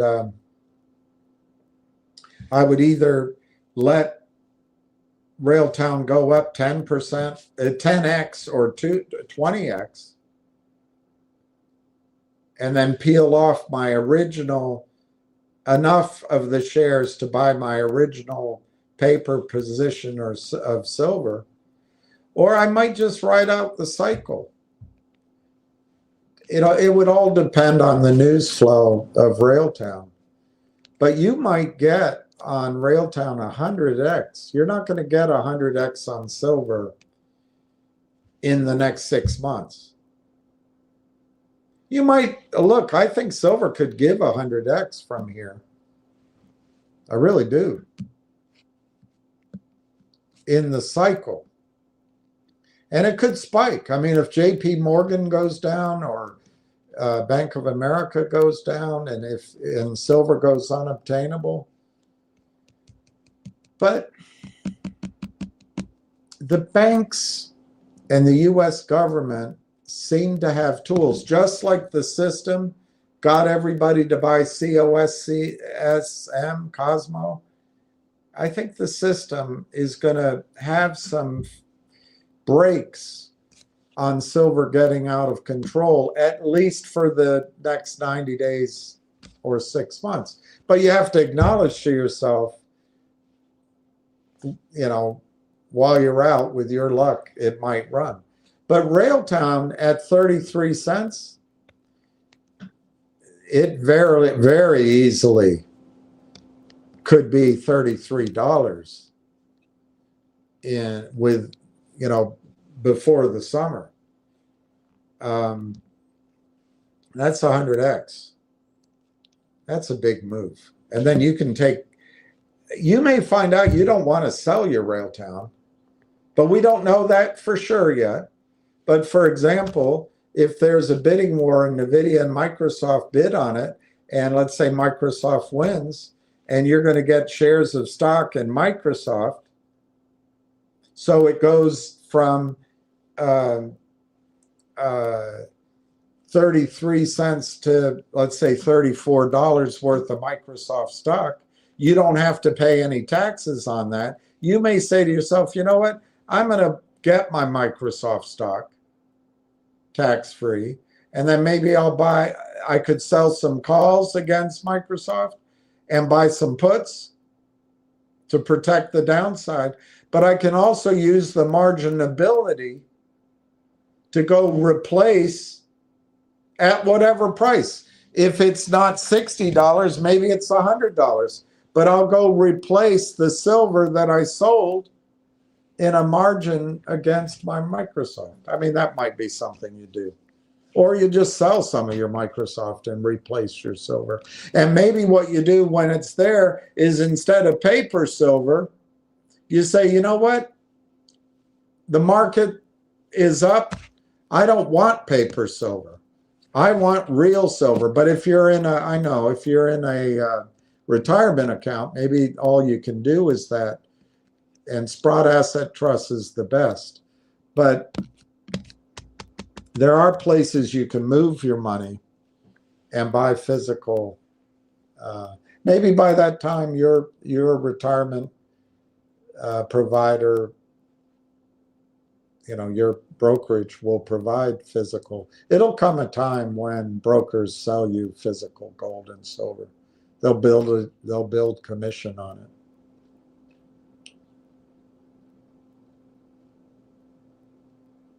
Anyway, that's what I would do. But you have to acknowledge that you might miss out on a real run in silver, and silver might become unobtainable later on. So it might just go to a new price while you're out. But Railtown is so cheap. I would do it. I can't do it, but I would do it.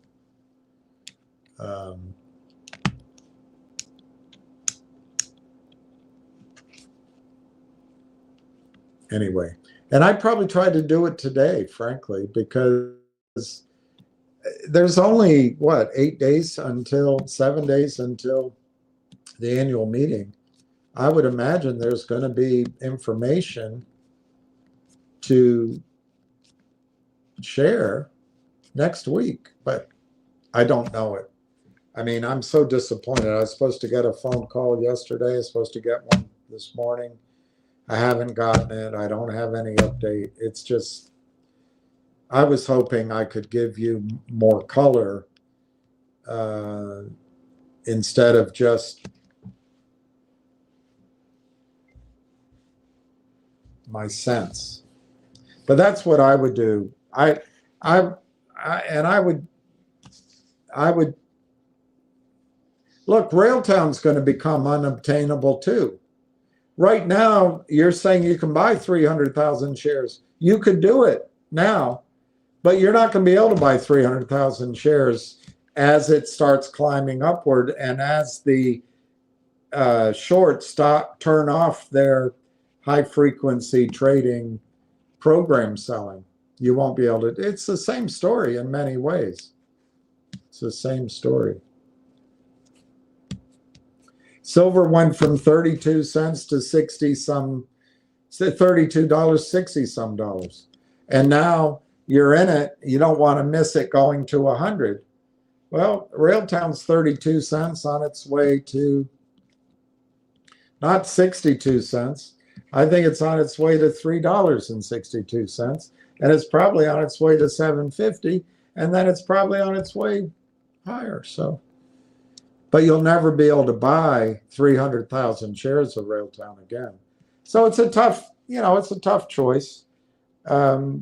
It's probably to be diversified a little bit because you have a large position in Railtown. It makes sense to hang on to the silver, but you might rue it. You might rue the day that you made that decision. Silver probably at best doubles from here before the markets all crater and there'll be a sell-off, margin calls, if I'm right. I mean, who knows? The market may stay up through the midterms and until 2027. But this baby boomer led secular bull market that basically started when Jimmy Carter appointed Paul Volcker to the Federal Reserve. There was a lag, but it kind of kicked off around 1980, 81 was the down year. 82, you can count it to 82. That secular bull market's coming to an end. It's not over quite yet. PJ, good morning, William. Praying for positive news after all this waiting. Well, I think the news is going to just keep coming. But I think any one piece of news is not going to make the stock go up. What's going to make the stock go up is when material information is released, which currently is precluding significant buyers from buying. And news may have a lag effect before that can happen. And the biggest lag of all, the holidays. December is a horrible time to release news. It's horrible. The only time that's worse is August. So I agree with you. It'd be great to get positive information. But man, Railtown has just decided to run into the brick wall of the holidays. But they might be able to make it work. Mavericks and Omers are two funds who could buy while everyone is getting, hot toddies and skiing the slopes in Banff or wherever the hell.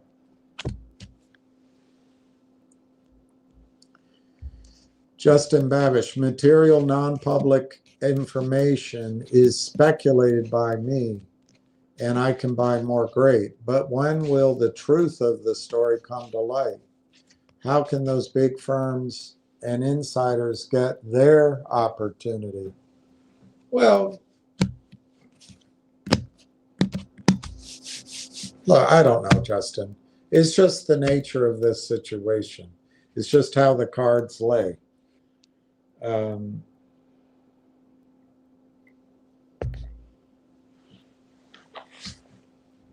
I don't know your answer. And I don't care when those institutions get their chance to buy the stock. Do I need to repeat to you, Justin? The Railtown went to a conference in November a year ago, and they met the principals of AI Partners. That was John Ruffalo, who founded Ulmer's Ventures and founded Mavericks. He's raised over $1 billion for Mavericks 1 and Mavericks 2 combined. And he was the founder of AIP. Mike Norbrega was a founder of AIP. Mike Norbrega ran Ulmer's, the pension plan. And then, of course, Dr. Tom Core and the guy from IBM. Well, anyway, they met a year ago. They got to know each other. They decided over the holidays, why don't we join together, join our forces.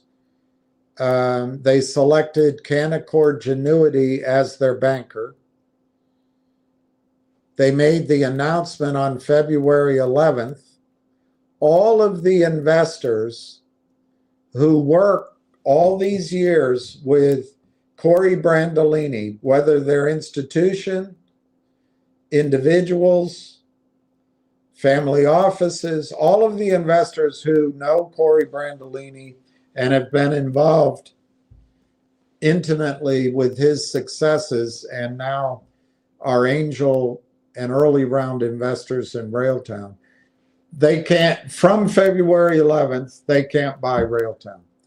All of the investors who are associated with Marwan Haddad and have followed him over time and are angel and other round investors in Railtown cannot buy Railtown since February 11th. That same situation applies to the founders of AIP. All of the investors who invested in Mavericks and invested in the early stages, if there were any, in AIP, and even are intimately in the close circle with John Ruffalo, cannot buy Railtown. All of the people who are intimately close to Mike Norbrega and have followed Mike Norbrega and Ulmer's all these years, they cannot buy Railtown. Same with Dr. Core and the IBM guy. And then all of the 180 companies, to the extent that those companies have investors who know the story and have had to vote, they've all had to vote, they cannot buy stock. So that entire knowledgeable base of investors cannot buy Railtown. For a year, they have been unable to buy, well, 11 months, they've been unable to buy Railtown. And they still can't buy Railtown because TELUS came out and a month ago, and apparently, according to the documents that I've shown you, made an agreement with Railtown to, one, share revenue from hosting, two, upsell their own clients to Railtown and the AIP network, and three, provide a data center that Railtown and the AIP network can bring new customers to. That's material. That's kick-ass material.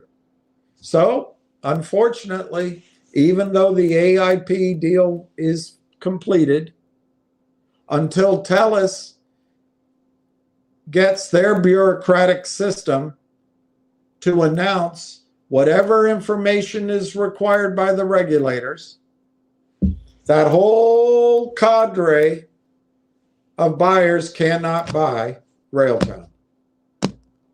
When can they buy? When the material non-public information is released. And it's not speculated. We know from the press release that TELUS entered into an agreement with Railtown. It's not speculation. When will TELUS give us an updated release? When will the regulators say it's okay? You tell me. Canada's just shy of communist. They're just shy of European. Yeah, you tell me when they're going to finally get this material information out. And when do the big firms get their opportunity? Who cares? Who cares? Many of them aren't going to be able to buy stocks under $1. Many of them aren't going to be able to buy stocks under $2. Many of them are not going to be able to buy stocks under $3. Many of them are not going to be able to buy stocks under $4. Many of them are not going to be able to buy stocks under $5. Many of them will not buy Railtown until they see research and until they have a broker call them, and maybe until they do their own due diligence, and that may be January or February. I wouldn't focus on it. I wouldn't focus on it. And if you're uncomfortable, you need confirmation. I would get comfortable with the fact you may not get confirmation that you made a brilliant investment until the second week of January. You may not. On the other hand, it could come Monday. I just don't know. Once it comes, Justin, once the material, the backlog of material, non-public information comes public with a bit of a delay, and maybe with a delay for research, it's over. And could that be next week? Could it be the final week of December? Could it be mid-January? I don't know. I really don't know. My guess is everyone's going to go skiing soon. I think next week will be a busy week on Wall Street and Bay Street and Fleet Street. But after that, I think everyone goes for the sun and goes skiing. So I think you have to get ready, Justin, that you're not going to get confirmation of how smart you are. I'm not picking on you. I think everyone here is smart to buy Railtown. But you may not get confirmation.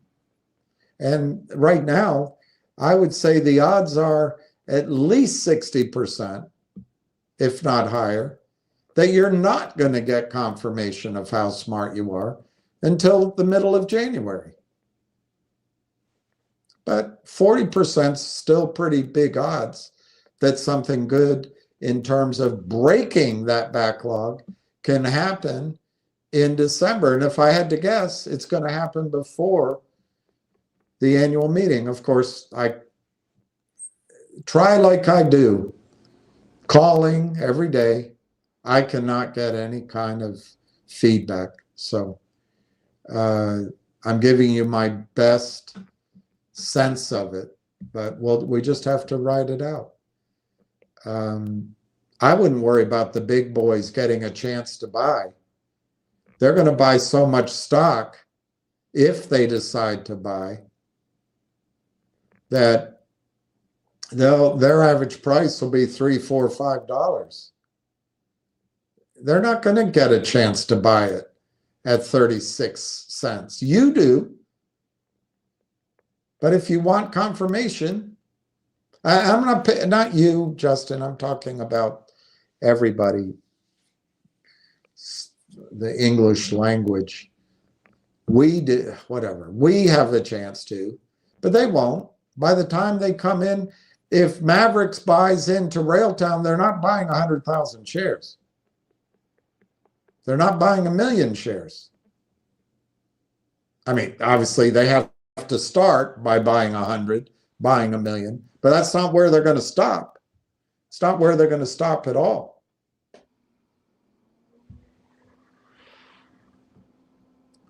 So I wouldn't worry about the institutions coming in.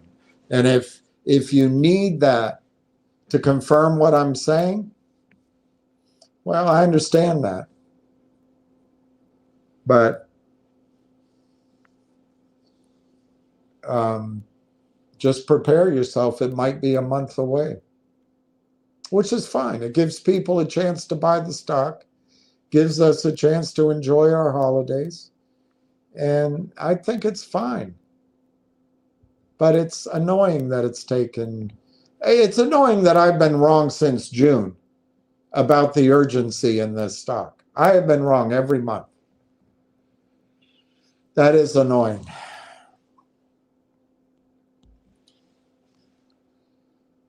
Okay, this is PJ 1353. I'm going to assume that PJ's a real person. Yep. Concerned that this is like the others. Why? Why? Are the Charm Boys recommending this one? Is anybody telling you it's going to be a short squeeze? Have I told you they're putting Ethereum or Bitcoin in their treasury? Have I told you they own a gold mine? Have I told you they have a biometric something or other? Have I guess the one thing I've told you is they are an AI technology. So maybe you figure that's just a buzzword that Railtown's using, and therefore it's just like the rest. I think you need to just spend the weekend going through the news stories on Railtown and asking yourself, and go to the website. There's a lot of information on their website. Go to the AIP websites. Go to the LinkedIn for Corey Brandolini and for Dr. Tom Core.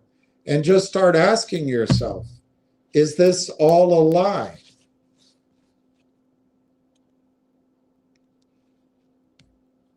I can't believe you can say that, PJ. I really can't. But, I haven't done a good enough job educating you. This Railtown is completely different than GTII. Here's what GTII was. GTII was a stock that a guy that Ham knew was working with the CEO. And lo and behold, he found out that the CEO took it, who, by the way, might have been working with the Kramers, but the CEO took a financing from the Kramers and the stock was shorted to oblivion. GTII had no revenue, some cockamamie little tiny company, Bronx eyeglasses, and an arrogant CEO.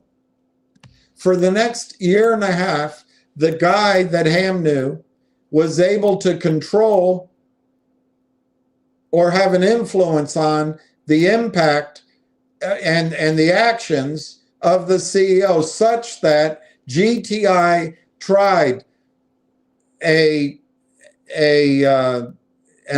two different art pieces. It tried a Bitcoin company. It called Beyond Bitcoin blockchain. It tried the animal coin, the dog. It tried Upstream. It tried acquiring a law firm. It tried acquiring some sort of fanciful mining company. All of it was bullshit. It tried having investors register their shares, report them. Why, PJ? Because we heard that the Kramers sold 60 million shares short. And you don't learn anything, of course. You don't learn a thing.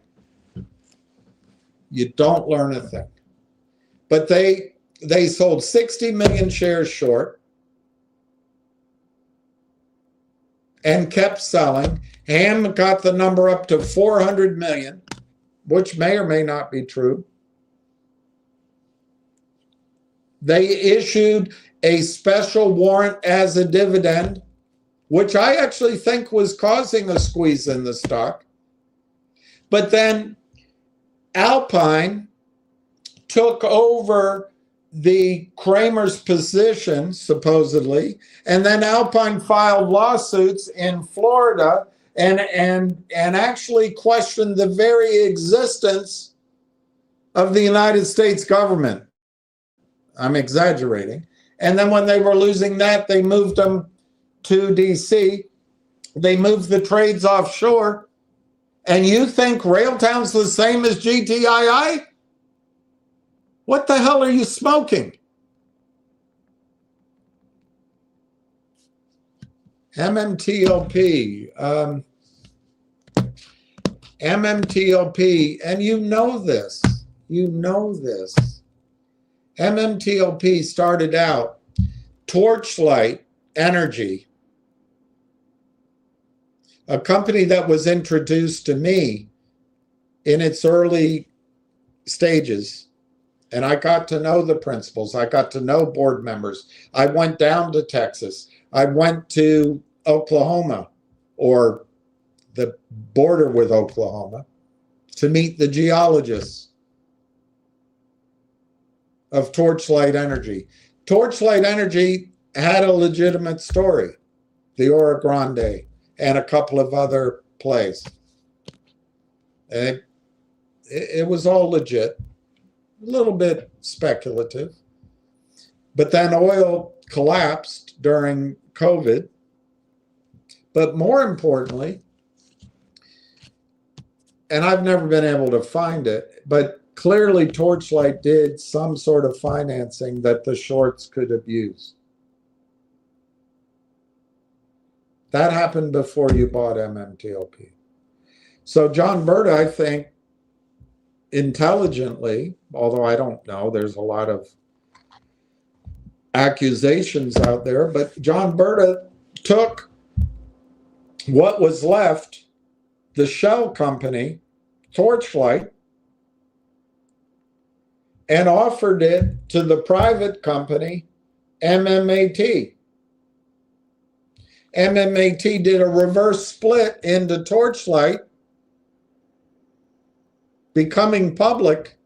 MMAT was it seemed like a great company, but they made the same mistake everyone does, believing that the over-the-counter and the NASDAQ markets in the United States are there for CEOs and shareholders. They're there for Adina Friedman and her paymasters. Well, anyway, they did that. And you know this, PJ.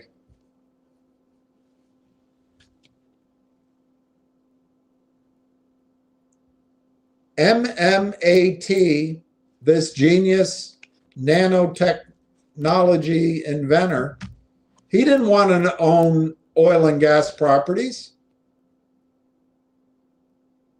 So he spun that off as a private investment to the shareholders of MMAT. The criminals fraudulently took John Berta's data off the internet. They bought one share of MMTLP from Germany on the Chicago Exchange, and they fraudulently got MMTLP to trade so they could sell endless shares of MMTLP, destroying MMAT and Nextbridge, by extension, bailing their own ass out. That, PJ, is nothing like Railtown. And for you to compare it to Railtown is shocking to me. G-Bucks. What the hell? That's another ham story. It's going to squeeze. How many ham stories do you have to hear before you realize that David Rogers Webb is correct? And Dr. Susan Trimbath. Wall Street does not buy in shares of entitlements. Railtown isn't that story. G-Bucks comes to you. Hey, I'm hearing something on Goldman Sachs. Yeah, big move in Goldman Sachs. So it went from 75 cents to $12, but you didn't trade out. Which shows how impossible it is to actually make money on these ideas. I bet the woman who I was referring to before, I bet she got out at 10 or at 8 or at 6. But it's hard to trade these. But what was the key story of G-Bucks? It's going to squeeze. It's going to go to 150. And you really think that Railtown is just like that?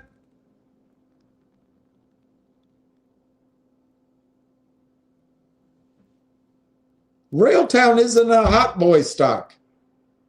It's not a shell game stock.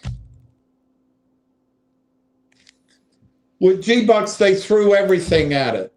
They're going to buy a gold company. We're gonna sell a big, huge thing of crypto, and we're going to buy a real estate partnership that spins off 20%, and we're going to be in the Middle East, and we've got an app. Hey, we got an app, and it gives to charity, and all the principals are in California meeting, and it's going to be a big thing, and G-Bucks is going to go to $150 because we're going to catch out the shorts.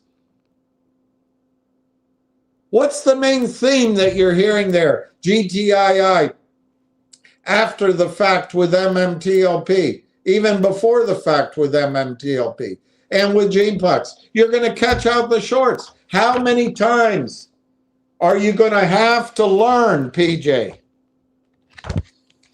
that under Bill Clinton, Wall Street's allowed to give you an entitlement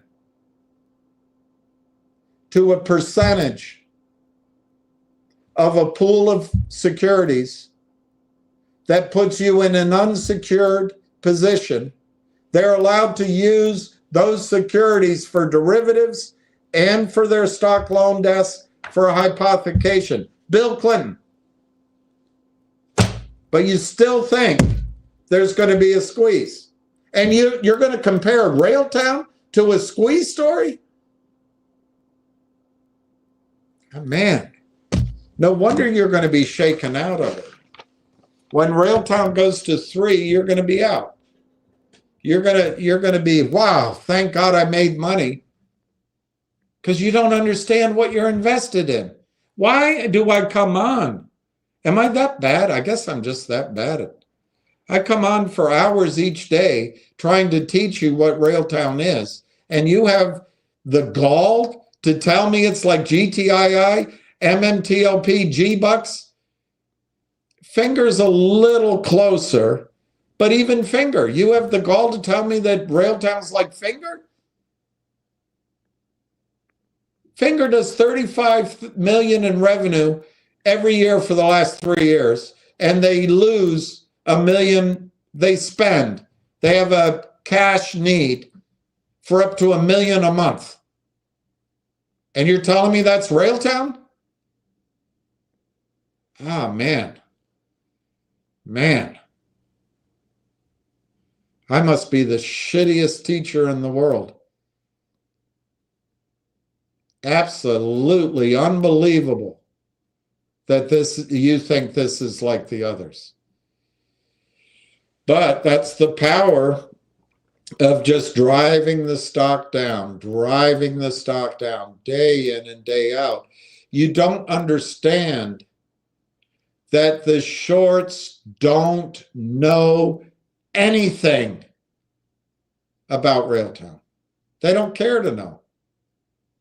PJ, when their computers saw in February that Railtown intended to buy AIP through an MOU, they started selling.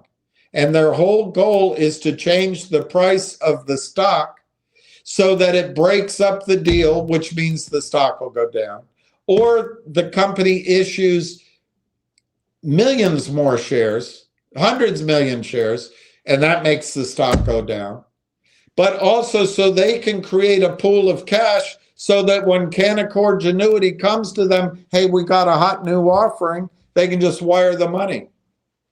It's all an organized theft of your money. And if the complete sum of your understanding after losing money and studying it is to say that Railtown is the same as all those,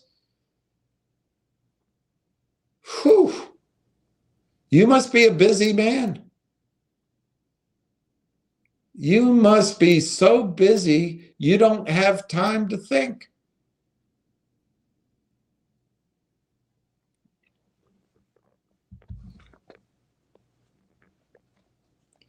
Let me address 2 or 3 things that makes Railtown different. One, Ham is not recommending Railtown. Frank Borders is not recommending Railtown.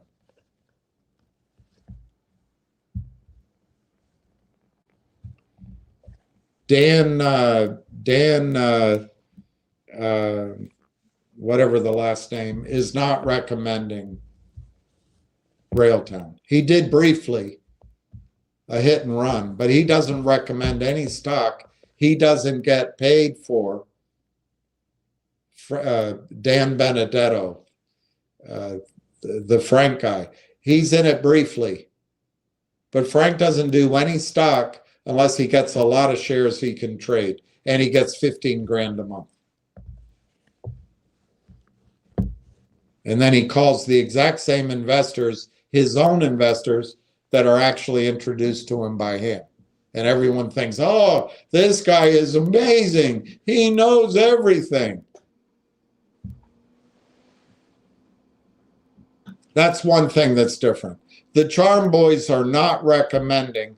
They have not been hired by Railtown. Number 2, Railtown has not done toxic financing with anybody. GTII did it with the Kramers. MMTLP was fraudulently created, but prior to that, obviously Torchlight did toxic financing for that overwhelming amount of shares to be sold over time. G-Bucks is just a complete bullshit story. Hey, I'm hearing from Goldman Sachs. Hey, they got a big short position. Hey, they're going to own a gold company. But guess what? It allowed the shorts to come take a lot of money from you. I traded it. I'm not making fun of you. I own G-Bucks. Not a lot. I don't have a lot, but it's crazy. I got out. And then Finger, they took money from Lynn Partners.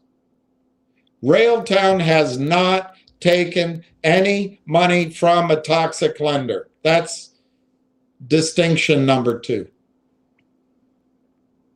So there is no dedicated group of shorts dedicated to the proposition that they can steal the entire market cap. That doesn't exist. What's another difference? I think Railtown is a legitimate company. They started 6 years ago developing a software solution because they had worked in software for 25 years and they knew what they wanted to solve. And they got ahead of the game. They said, using my own words, they said, let's have an AI solution for software ready for AI 2.0, ready for the NVIDIA chips, ready for the data centers. They got lucky. The sovereign Canadian government program came in. They got lucky. Wall Street caught on this year, and the wind is behind their back in terms of funding and valuations. It's not a shitty G-Bucks, we got an app, and it's going to...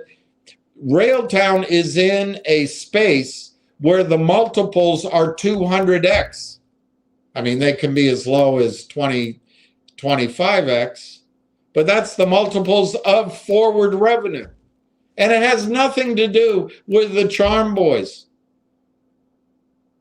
It's the whole bloody industry. 500 companies are out there valued over $1 billion. It's just different. I think Railtown actually has created something. And then they ran into Mike Norbrega, and John Ruffalo with AIP. And I'm not going to bore you with it. It doesn't even go into your head that they spend that network of 120 companies, spend 125 million on hosting at other data centers. They're going to move that to TELUS and then share revenue. Even if you take the low end, 10% of that they're going to share with Railtown.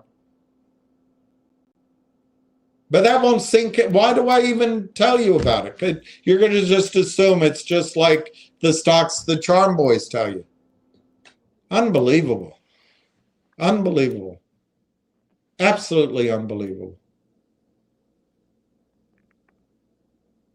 Just from the hosting alone, Railtown could be worth $500 million or more, $1 billion.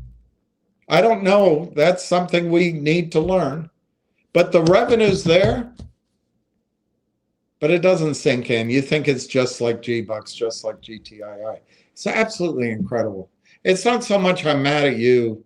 It's just the power of this destruction. You know, this breathless credulity that you give to these voices on Twitter conference calls. They're just voices. Oh, yeah, this one, yeah. I've got I'm bringing my whole group of investors over. What? No, you just got a contract with the CEO, so you get 300,000 shares, and if you can con enough people into buying it, and they can spend the money on turning the machines on, you can dump your stock for $1 million profit and move on to the next one. That's not what Railtown is. I'm not receiving anything for Railtown, including information. I'm not receiving any information. I don't know. It's a shame, PJ.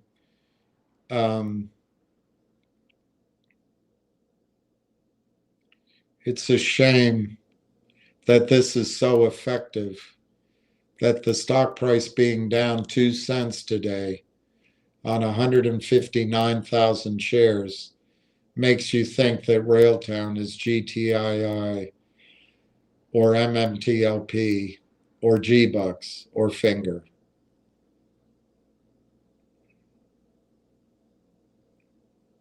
You're not the only one. You're not the only one.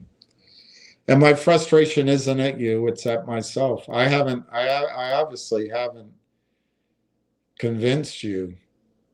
And I, you know, every single thing I've said for hours, I've tried to put in the footnotes. I've tried to show you where I got my information. And you still think, because the shorts can continue to sell stock, that this is just going to be like the rest. And you know, that on its own is pretty bad. But you know what's really bad? That means when you hear stories like GDC, G-Bucks, Finger, GTII, Vocal, you're actually going to think those stories are just as good as Railtown. That's even more scary. Look, Railtown never should have listed in Canada or in the United States. But when they met, Marwan and Corey met, they spent their own money and obviously some angel investors, but they did everything on a shoestring, except they did pay their developers, I don't know how much. But they needed to raise money. And so the markets are corrupted, but they had no choice but to avail themselves of the Canadian Stock Exchange. And probably, although I don't think there was toxic financing on the scale anyway, but there may have been. One of the things was a small convertible, but when you read it, it's all gone, and it was small, and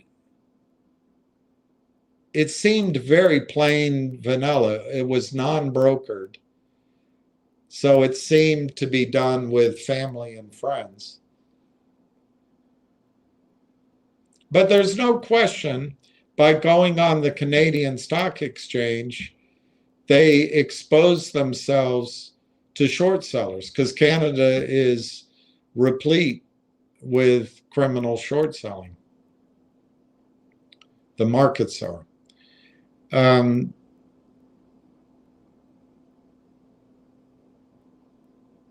But then Corey, I guess, decided he wanted to come down to the US markets, which are so much bigger, and he listed on the over-the-counter. I'm sure he talked to those lying, smiling faces at the over-the-counter markets, bunch of criminals, in my opinion. And I would say, PJ, that we dodged a bullet, that he never did do a financing with an American fund.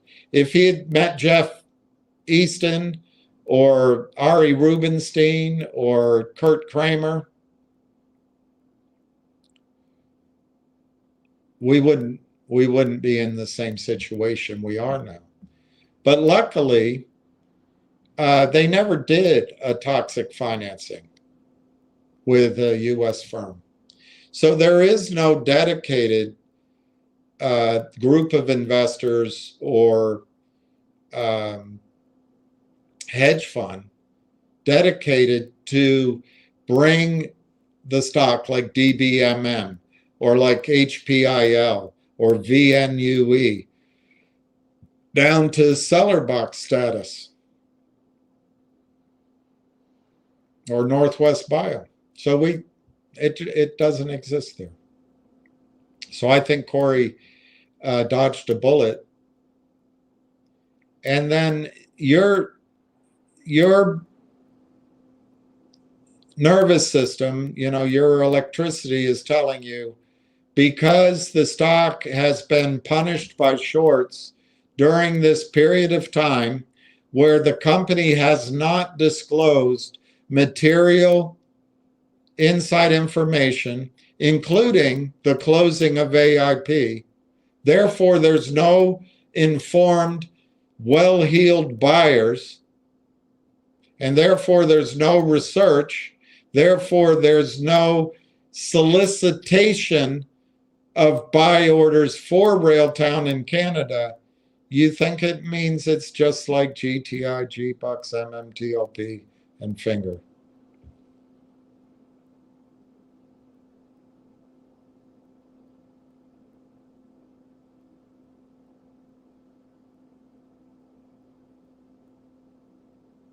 You're going to lose your stock in Railtown.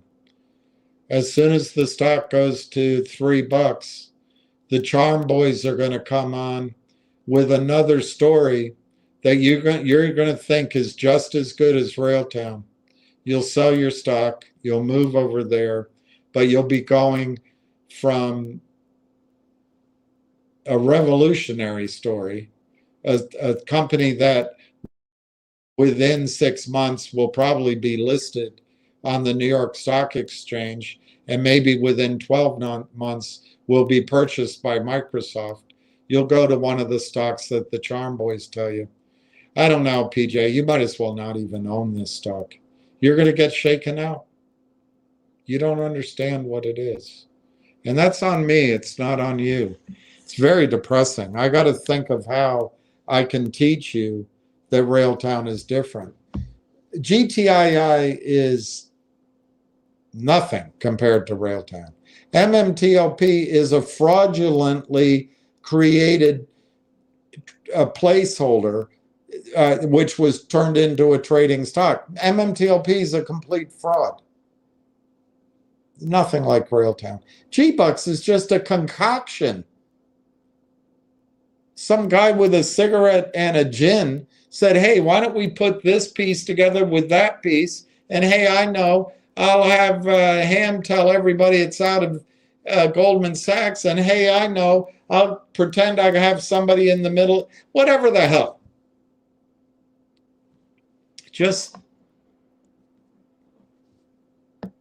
It was just a story.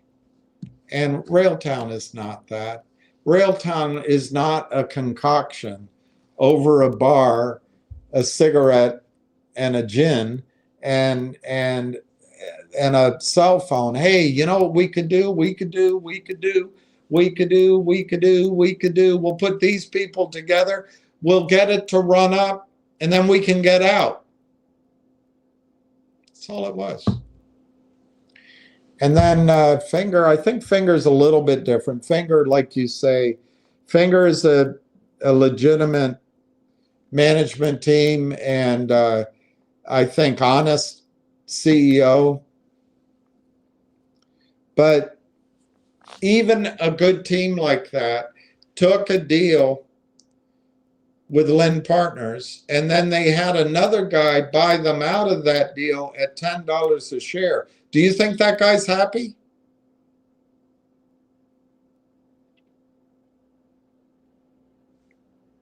I would think so.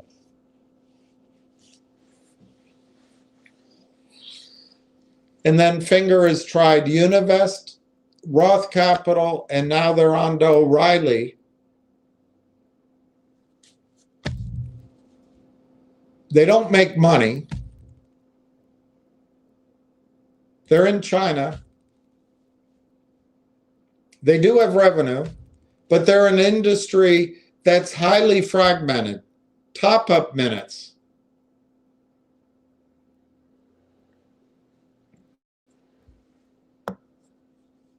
The only thing more available than top-up minute companies are the whores on 7th Avenue or wherever they are. They're everywhere. There's no margin, 5%, 4%.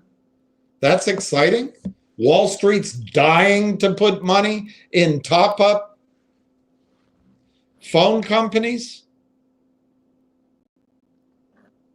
Do you understand that Wall Street, from Morgan Stanley to JP Morgan to Sequoia, are pouring hundreds of billions of dollars into AI and AI software companies?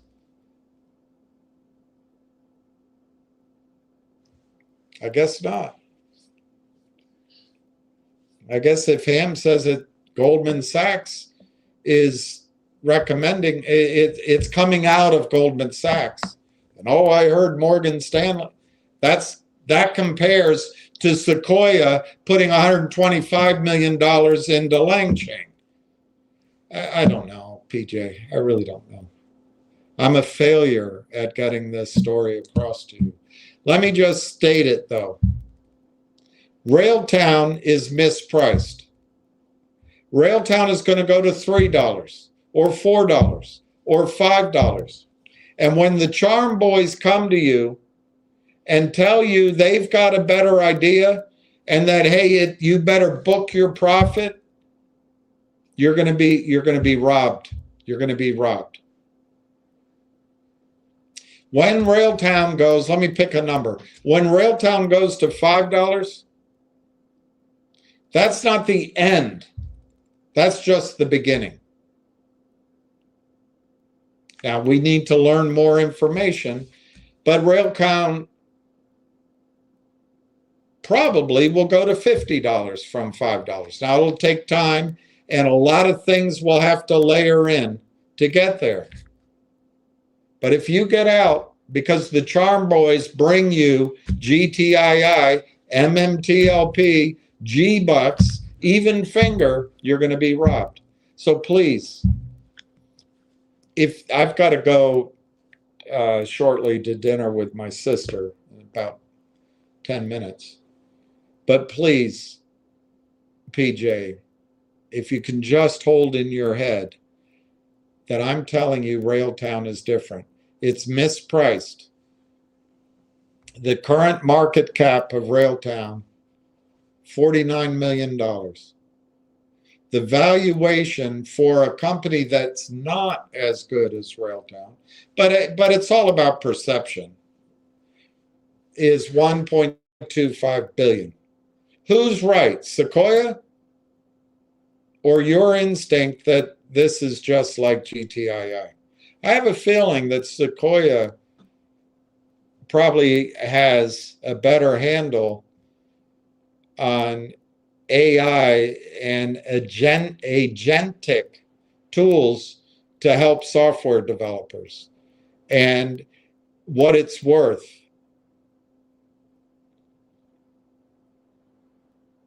The margin on top-up business for Finger is 3%, and they're still losing money. The margin on the hosting is 100%.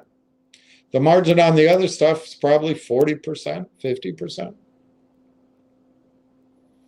They're addressing a $300 billion market. I'm sorry, I apologize that you're still concerned that this is like the others. That's on me, it's not on you. It's my fault. Neil Gondik, good morning, Bill. July 2024, 21 cents with war. It's for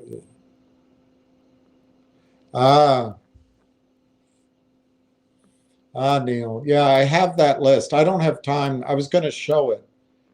But maybe people are selling the stock to have money to exercise their warrants. That's pretty perceptive, Neil. That could be exactly some of the selling, which makes me wish I had some money. That's very, so the private placement, they were able to buy a unit, stock and warrants. I guess the stock was 21 cents and the warrants at 42. That sounds high from what let me look. I took a picture of it, Neil, because I didn't make the conclusion you were making, but I wanted to show people that why I didn't think Railtown was going to need to raise any money. That's what I wanted to show.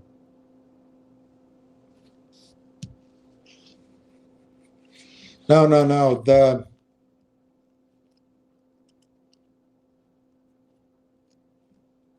I don't see 42 cents. I see 24 cents. I see 24 cents exercise price. But that Canadian, so that makes sense what you're saying. People would sell stocks so they can give, but it's not a lot. It's really not a lot. They'd have to sell about,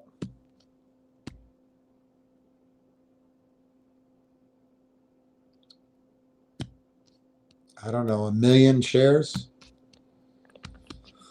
And they're not going to do it all in one day. But you make a good point. What was the volume today? Everybody waits to the last minute, don't they?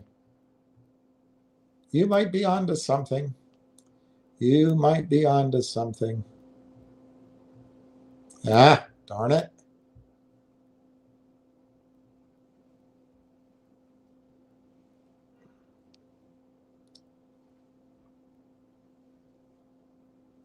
What was the volume in Canada?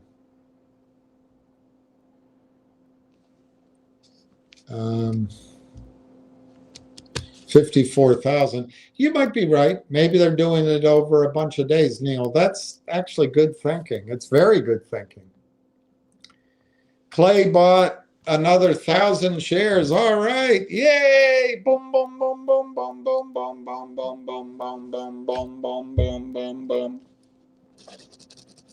Clay is going to be like Jed Clampett. You're going to be a billionaire. That's awesome, Clay. Congratulations. That's the best news of the day. Quit that. That's really a great position. D is the stock of Railtown. All stocks under $5 on Adina Friedman's markets and on Cromwell's markets, and even in Canada, they're all manipulated. But all stocks are manipulated. It's just the higher price stocks, big money fights back. Quit that. You're going to do well. Hey, Silver Sky. Hey, Silver Sky rockets at night. Afternoon delight. Thank you very much. Appreciate it. I got to get my ass in gear. Justin, maybe Railtown does know what they're doing and they have a strat. I would think that's true. And we have to chill out. I think that's true. I think they know what they're doing with software.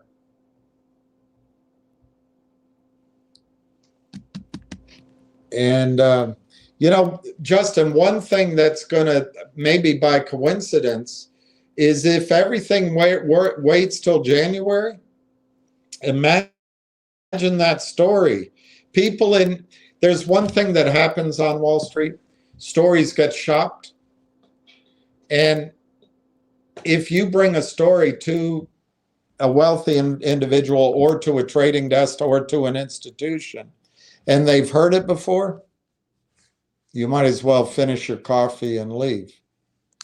Railtown will be a news story, and it'll go from zero revenue to 100 million. It'll be exciting. So you're right. It might be a strategy. It is going to be a good 2026. Justin, what if the IR department is thinking of returning your call, and when they see your critiques on YouTube and second guess how much they want to talk? That's possible. If you want to call them, Justin, why don't you talk to them? I think they're all big boys. I think they're all big boys and girls. And I think they can handle my whatever you want to call it. What did you call it? Critiques. I think they can handle it. But you make a good point. If you want, Justin, why don't you call up the company, and if you can arrange an interview, I'll come on. You can come on here, or I can have an interview with you, and you can tell everybody. Maybe I'm the wrong person. Justin, double-edged sword. They would hear our concern on the positive side. Neil, office in Vancouver, very lean group working at 3 workstations. How do you know that? Keeping costs down has always been the priority. I like that, by the way, Neil. I love it. That's good information. I was intuiting. But yeah, they keep the cost down, which helps us. And by the way, they own the same shares we do.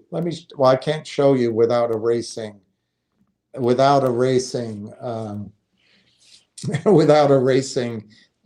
comments, but I looked it up. You all, because you're heroes and because of your courage and foresight, as far as I can tell, I don't know what Mike Norbrega, Dr. Tom Coore, or John Ruffalo, or the guy from IBM, Patrick, owns. They're from AIP. But you come in third. Marwan Haddad owns the most shares, and then Corey's right behind him, and then you're right behind them. That's how important you are. William is definitely an honest man. Justin says, well, I don't always trust myself, but I try to be. But anyway, thank you. I'm not going to comment about myself. Justin, I don't think the annual meeting is going to have any effect on the market cap, just routine stuff. 2026 is where the action is. I think that is 60% odds that you're right, maybe as high as 70% odds. So I think you're pretty sharp, Justin. Mad Greek, please add 6. All right.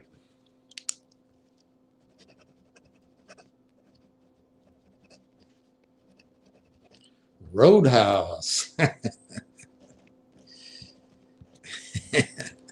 Roadhouse, Railtown. All right, I gotta go through these quickly. I'm almost legend. Frustrating Friday, Sir William. I agree with Justin. If someone from the company sees you in angry rant, making accusation about staff, lawyers, women, etc., that could give one pause about contacting me. But either way, the short algorithm has been doing a very good job of suppressing the price and causing doubt. I'm almost legend. If you wanna call the company, you can too. It doesn't have to be me. Doesn't have to be. But I'm not going to suck up to someone just to try to get something from them. That's just not my nature.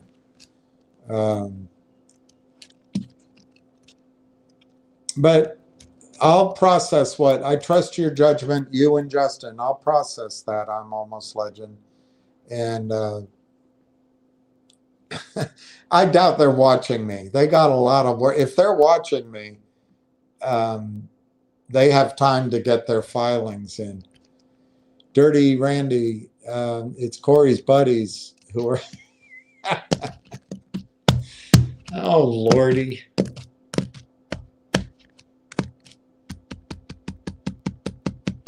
It's possible, Dirty Randy, that Corey's got some friends that are short. I don't think they're short as much maybe as the number says, 50, 60 million. But I think it's this back and forth, selling and then covering, selling, covering, selling, covering. It's the flash boy stuff. And if they can make, like today, 2 points on, it's 160,000 shares. If they make 2 points on 100,000 shares, they make $2,000. I mean, it's better than drilling holes in people's teeth. So, Canaccord. Yeah, Dirty Randy, I think I looked it up. Canaccord has like 3,000 employees. I don't think all of Canaccord is bad, but I think the prime brokerage side, the stock loan desk, maybe the derivatives desk, maybe a banker, and maybe a couple of the institutional brokers. But, maybe out of the 3,000, there's 15 people that kind of understand what's going on. And yeah, I agree. I think Canaccord, I hope Corey, well, I have pretty good information, and it's not 100%, but I have pretty good information that Corey has not done a deal with Canaccord.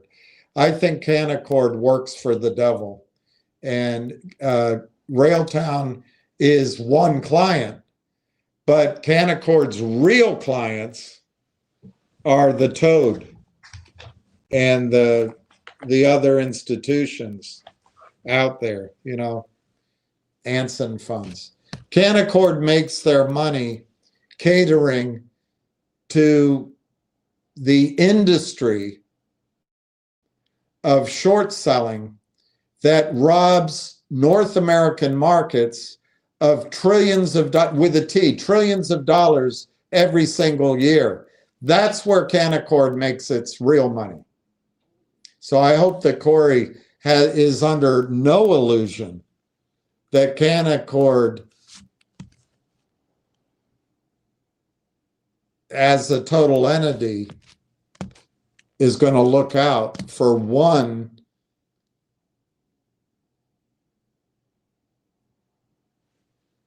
corporate client. They look out for the criminals.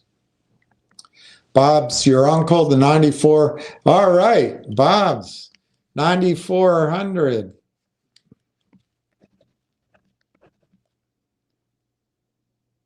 That's great. Wish I could see your full name, but I think I can guess who it is. It is a real bargain. I love your position. I love your position. That's fantastic. All right, I'm almost legend. I'm confused, sir. Are you of the belief the price will continue to be suppressed in this range to the right, or a slight move up after the meeting? I don't know. If you want me to call it, I think the stock will be 60 or 70 cents before the annual meeting. But could the stock continue to be sold downward? Could the company be still waiting for TELUS to get around to it? Could the company put out a series of news announcements that say nothing? Yeah, that's possible too. But if you're asking me, I think the stock will be approaching its highs by the annual meeting. But I'm almost legend. You have to recognize that the company does really ineffectual PR pieces. The company doesn't put out revenue numbers. That might be a policy decision.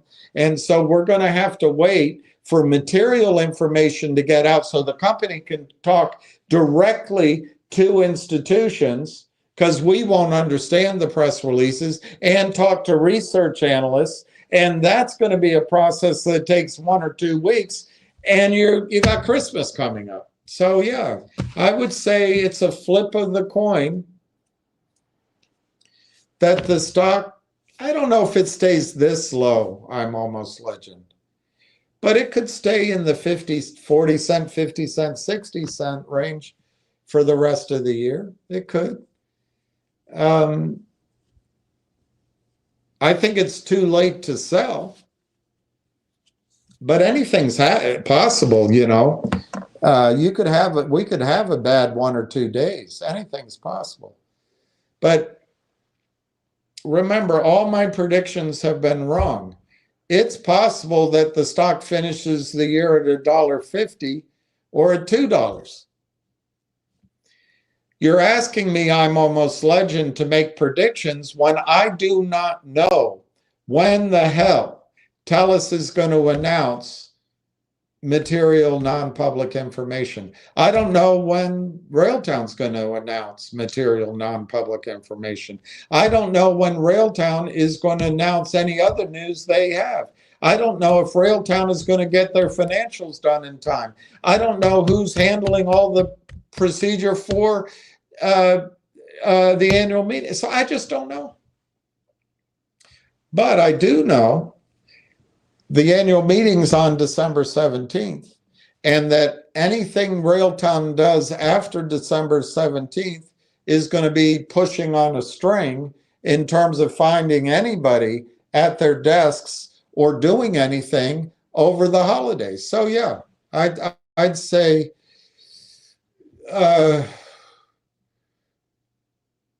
I'll say it's 50-50 that the stock is over 50 cents at or around the annual meeting. And I'll say it's 40% odds the stock is over $1 by the end of the year. and I'll give it 30% odds that the stock's over $1 or is $1.50 at the end of the year. But I'm telling you, we're coming up against holidays. So I don't know what to think about that. Chestnut, that is awesome.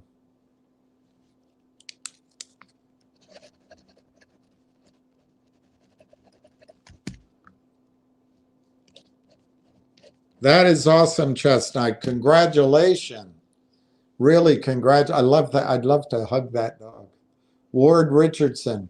Yeah, this can be nerve-wracking at times, but you have to keep in mind that this does not change the fundamentals at RT. Exactly. Just keep buying. The rewards are going to be outstanding. I agree with you. Ward, you and Neil and everybody else. I'm Almost Legend, Justin. It's amazing. Your support and comments. Bob's your uncle. Patience is the key here. Great time to buy more at these prices. I agree. Ward, William, you said earlier that you feel like you failed on your predictions. Well, look at it this way. You created another 10 million shares bought since I've been here in June. It's not me, it's you guys. It's you guys. That is a good point. We are now the third largest shareholder collectively. We're the third largest shareholder in the company that we know of. Job well done. It's you, Ray Ward, and everybody else. It's not me. But yeah, that's a good point. That's a very good point. Sam G.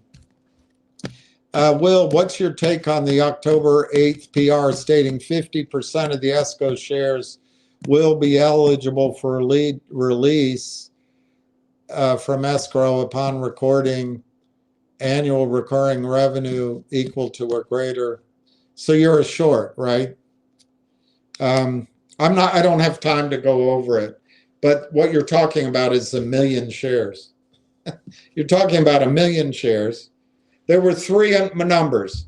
There was 1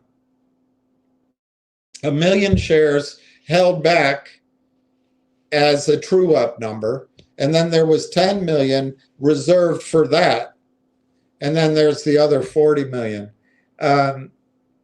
The release is like slow release. The release numbers, I'd have to look at it, but it's spread out over 36 months after that happens. And then the insiders take the greatest delay. My reaction, Sam G, you want to know my reaction? I think Railtown will be purchased by Microsoft before anybody who receives shares from the AIP transaction even gets a chance to sell a small portion of their stock. But what you're trying to get people to focus on is the tiniest number. And I don't think it'll come for sale anyway. 36 months later, do you think they're setting the bar low? Yes, I think it was a face-saving formula because, Sam, I think the outside, it says in the press release, third-party valuation. I think the third, I'm guessing, but it looks pretty clear to me, that the third-party valuation came in and said that AIP was worth 15% of the combined company. Clearly, AIP didn't like that answer, and they asked for more. Maybe it's not so clear. Maybe I'm making an assumption. But they asked for more. Railtown said, all right. They went back and forth. We'll give you 22% of the combined company, but I've got to sell it to my hot to trot board members and my attorneys and the banker. So why don't we put this little formula in there? And which is possibly one of the reasons for the delay, Maybe they said, we want you to get every single company to sign a new agreement that says they will stay in the network and give us right of first refusal for 3 years. I made that last part up, but it's possible. And that might have been another reason for the delay. But anyway, I do think they intentionally set the bar at the lowest possible point, because I think that the whole formula is just a fig leaf for the fact that Railtown paid more than 15% for the company. That's my opinion.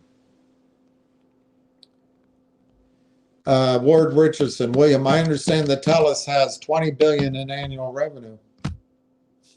It's a big number. It's a big number. If they move 5% of that to Railtown's conductor via the new data center, that's $1 billion worth of revenue. Now, I'm not saying, but what if of that 5%, that billion, they just got 10% of that 5%? In other words, 0.5% of 20 billion. It's 100 million in revenue just from having TELUS direct their clients, as it says in the presentation, to upsell them to conductor. I mean, it's a big story. Ward Richardson, today's headline, Cloudflare experienced a major outage. Another potential partnership from RT. I am seeing this almost every week now. Exactly. That's one of the problems that Railtown solved. PJ. PJ, thanks for yelling at me and calling me stupid in your little way. You're welcome for the Venmo, by the way. I didn't mean to call you stupid. And I think I expressed to you my frustration. I apologize, by the way, PJ. I do apologize. I didn't mean to call you stupid. But I'm really mad at myself, PJ. And I'm mad at the corruption of the market, just how bad it is. Because if you, after all of this, and you're not the only one, PJ, you're really not. That's why I'm frustrated with myself. You're not the only person. I hear it from a lot of people.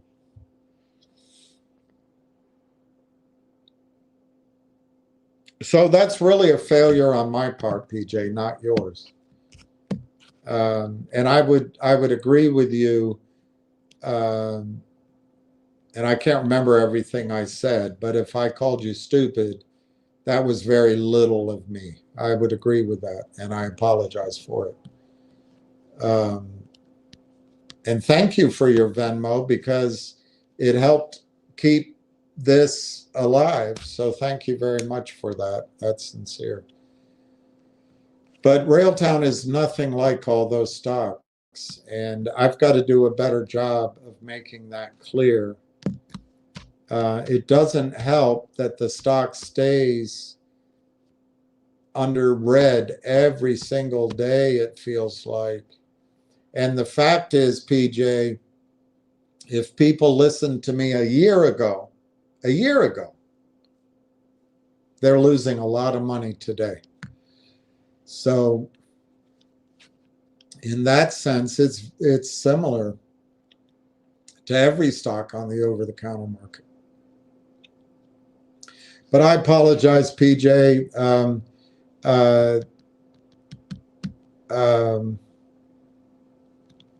Why don't I leave it at that? I really am sorry that I called you stupid. I don't remember how I said it, but I apologize for calling you stupid. I was wrong.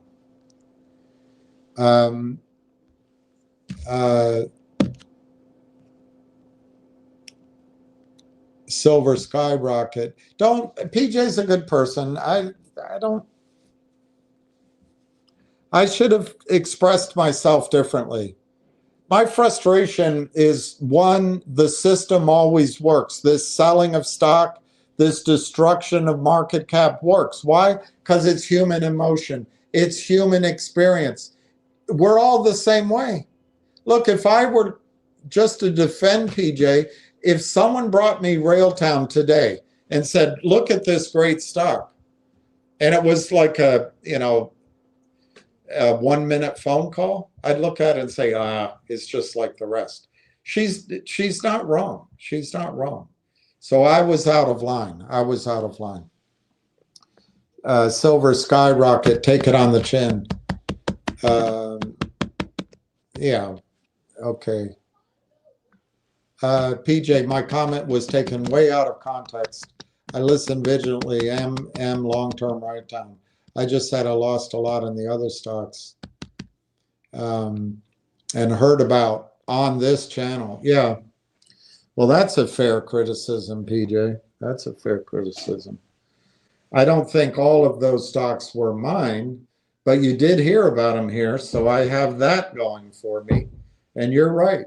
That's on me. You're right. And you know what? If you called me stupid for that, you'd be right.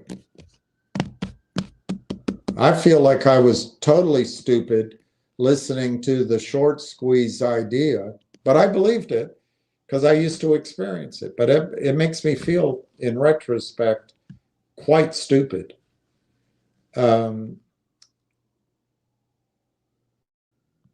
I think I was stupid at that last day, or the second to last day, to buy into MMTLP. I think I was stupid. So, a lot of your criticism is correct. When it's directed to me, it's correct. Pat says, PJ, we're just all stressed. I agree with that. But that doesn't make it right of me to call her stupid. And just for clarification, I'm a woman and listen to all the rants on the delays being all women's fault. Well, what you should say to me is, it's not all women. And you should also just say that it's not women's fault. I do think, though,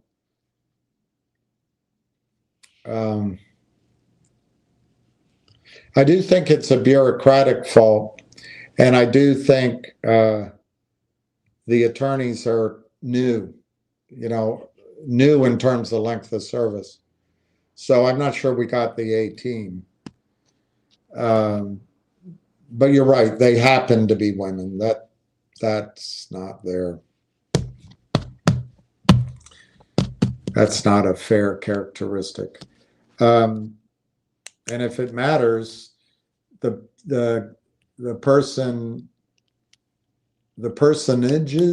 at Railtown doing this stuff, other than Rebecca, they're all men. So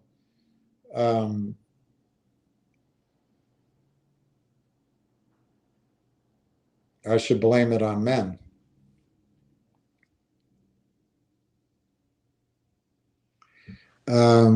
And that's a good point PJ is making. The market corruption is concerning, and all she has is the hope that Railtown doesn't become victim of it.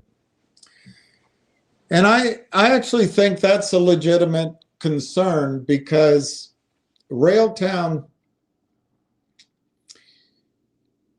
if Railtown had not stuck to their guns with their negotiation with AIP, the selling of the stock down could have broken apart the merger. Also, the selling of the stock downward, AIP could have said, you know what, we want more stock now that the value is less. So she's right about that. But we got past that. We're past that. Thank God. The other thing she's correct about is that Railtown, if they did a deal with Canaccord, could have gotten screwed. Technically, I don't know for sure, but I'm convinced that Railtown did not do a toxic financing or any financing with Canaccord. But I was so concerned about it myself that I wrote a long missive and forwarded it. They probably thought I was crazy, but I addressed that issue exactly that PJ's addressing, and that was about 3 weeks ago. So I share PJ's concern that Railtown could have stepped in it, but we avoided that as well. So I guess her concern now is, will they continue to avoid it? And I think the answer is yes. I don't have time. I don't have time to show it, but it was alluded to by Neil.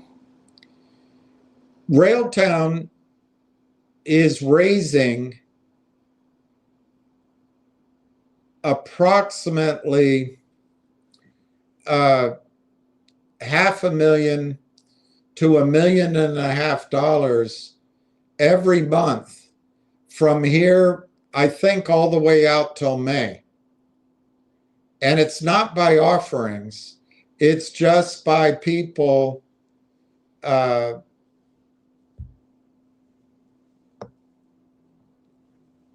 exercising options and warrants.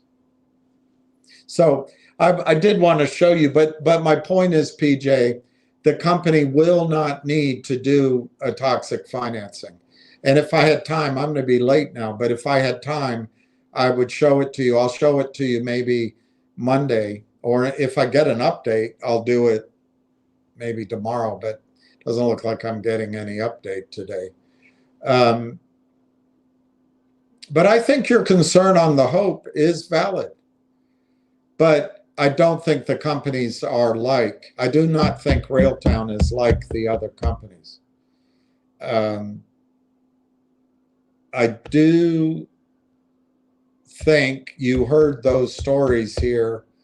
Some of them you heard before I learned what I learned back in February from the Morgan report, which led me here. But I think I have turned pretty negative on the short squeeze story probably about 2.5 years ago, maybe even a little bit longer. So I am trying to show you Railtown being different. But that's on me. I think you're right that the CEO, to just pick on one person, the CEO could make bad decisions in terms of financing and there'd be hell to pay. And that's something I can't control. But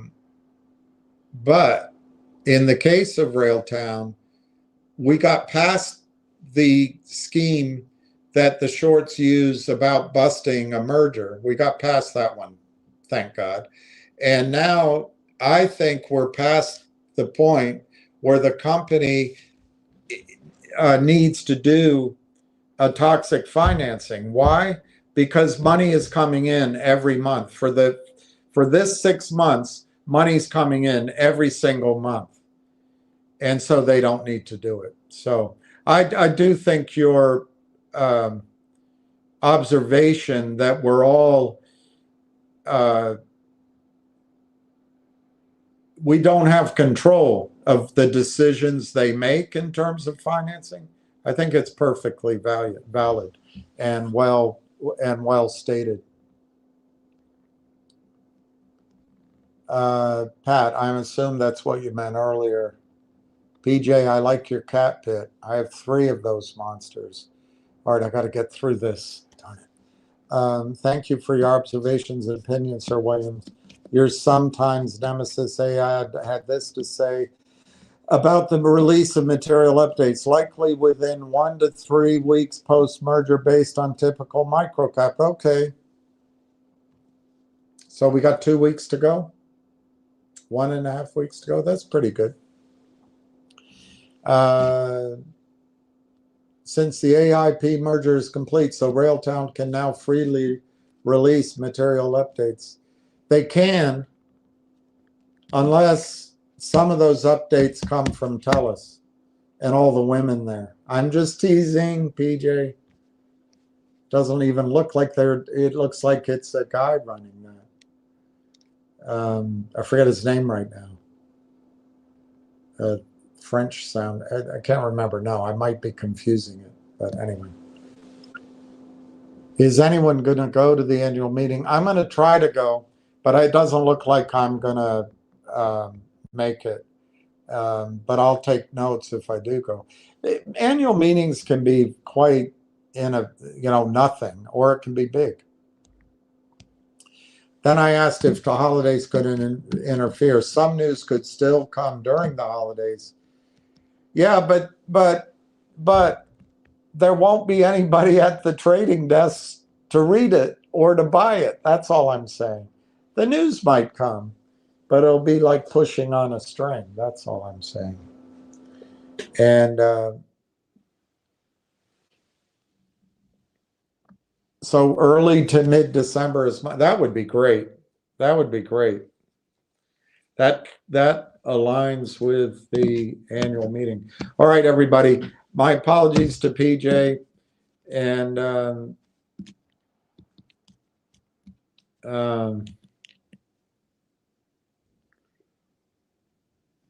I'll try. I don't know if I'll come on tomorrow or Sunday, but if I get an update, maybe I will. Otherwise, we'll talk Monday.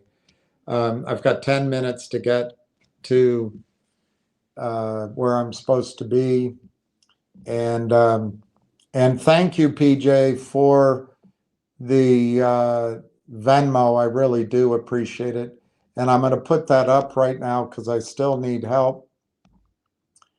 I'll just leave it up for a minute as I go get my.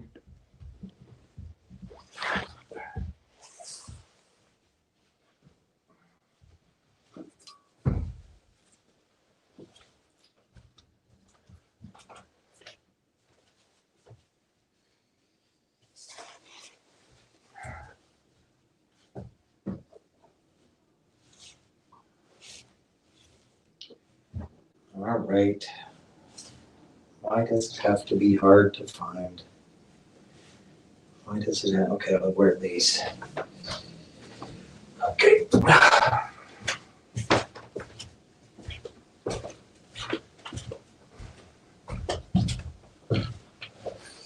All right.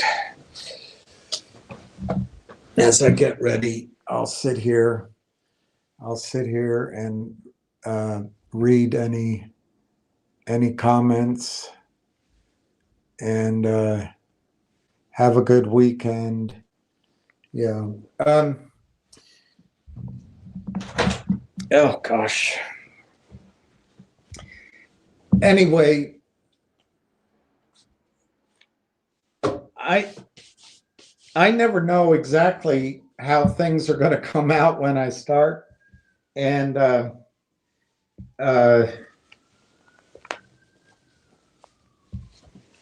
I don't intentionally mean to be obtuse.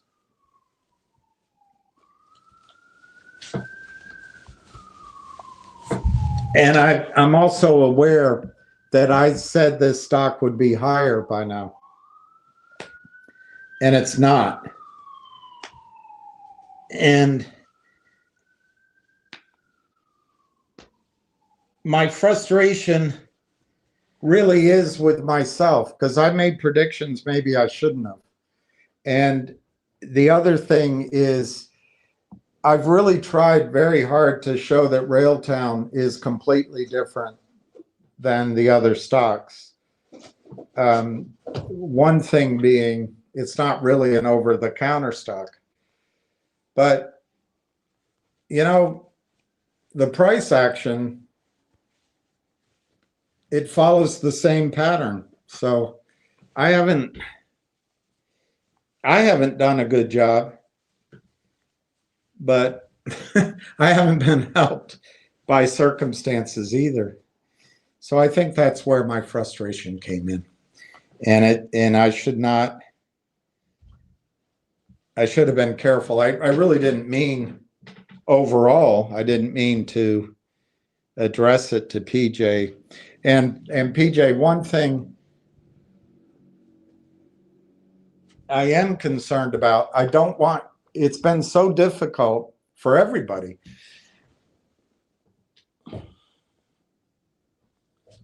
I just really don't want you shaken out of the stock. When this stock goes up, the Charm Boys and Tony Tiptoe Tiger, they're going to come. They're going to come. And the technicians, they're all going to come with ideas. And if you, not you, PJ, but if one believes this stock is just like the others, you're going to sell out. And that's a task I have ahead of me, to make sure people understand that Railtown is different. Now, it doesn't mean that there aren't risks and that we don't still have things to learn, but that's a task ahead of me. And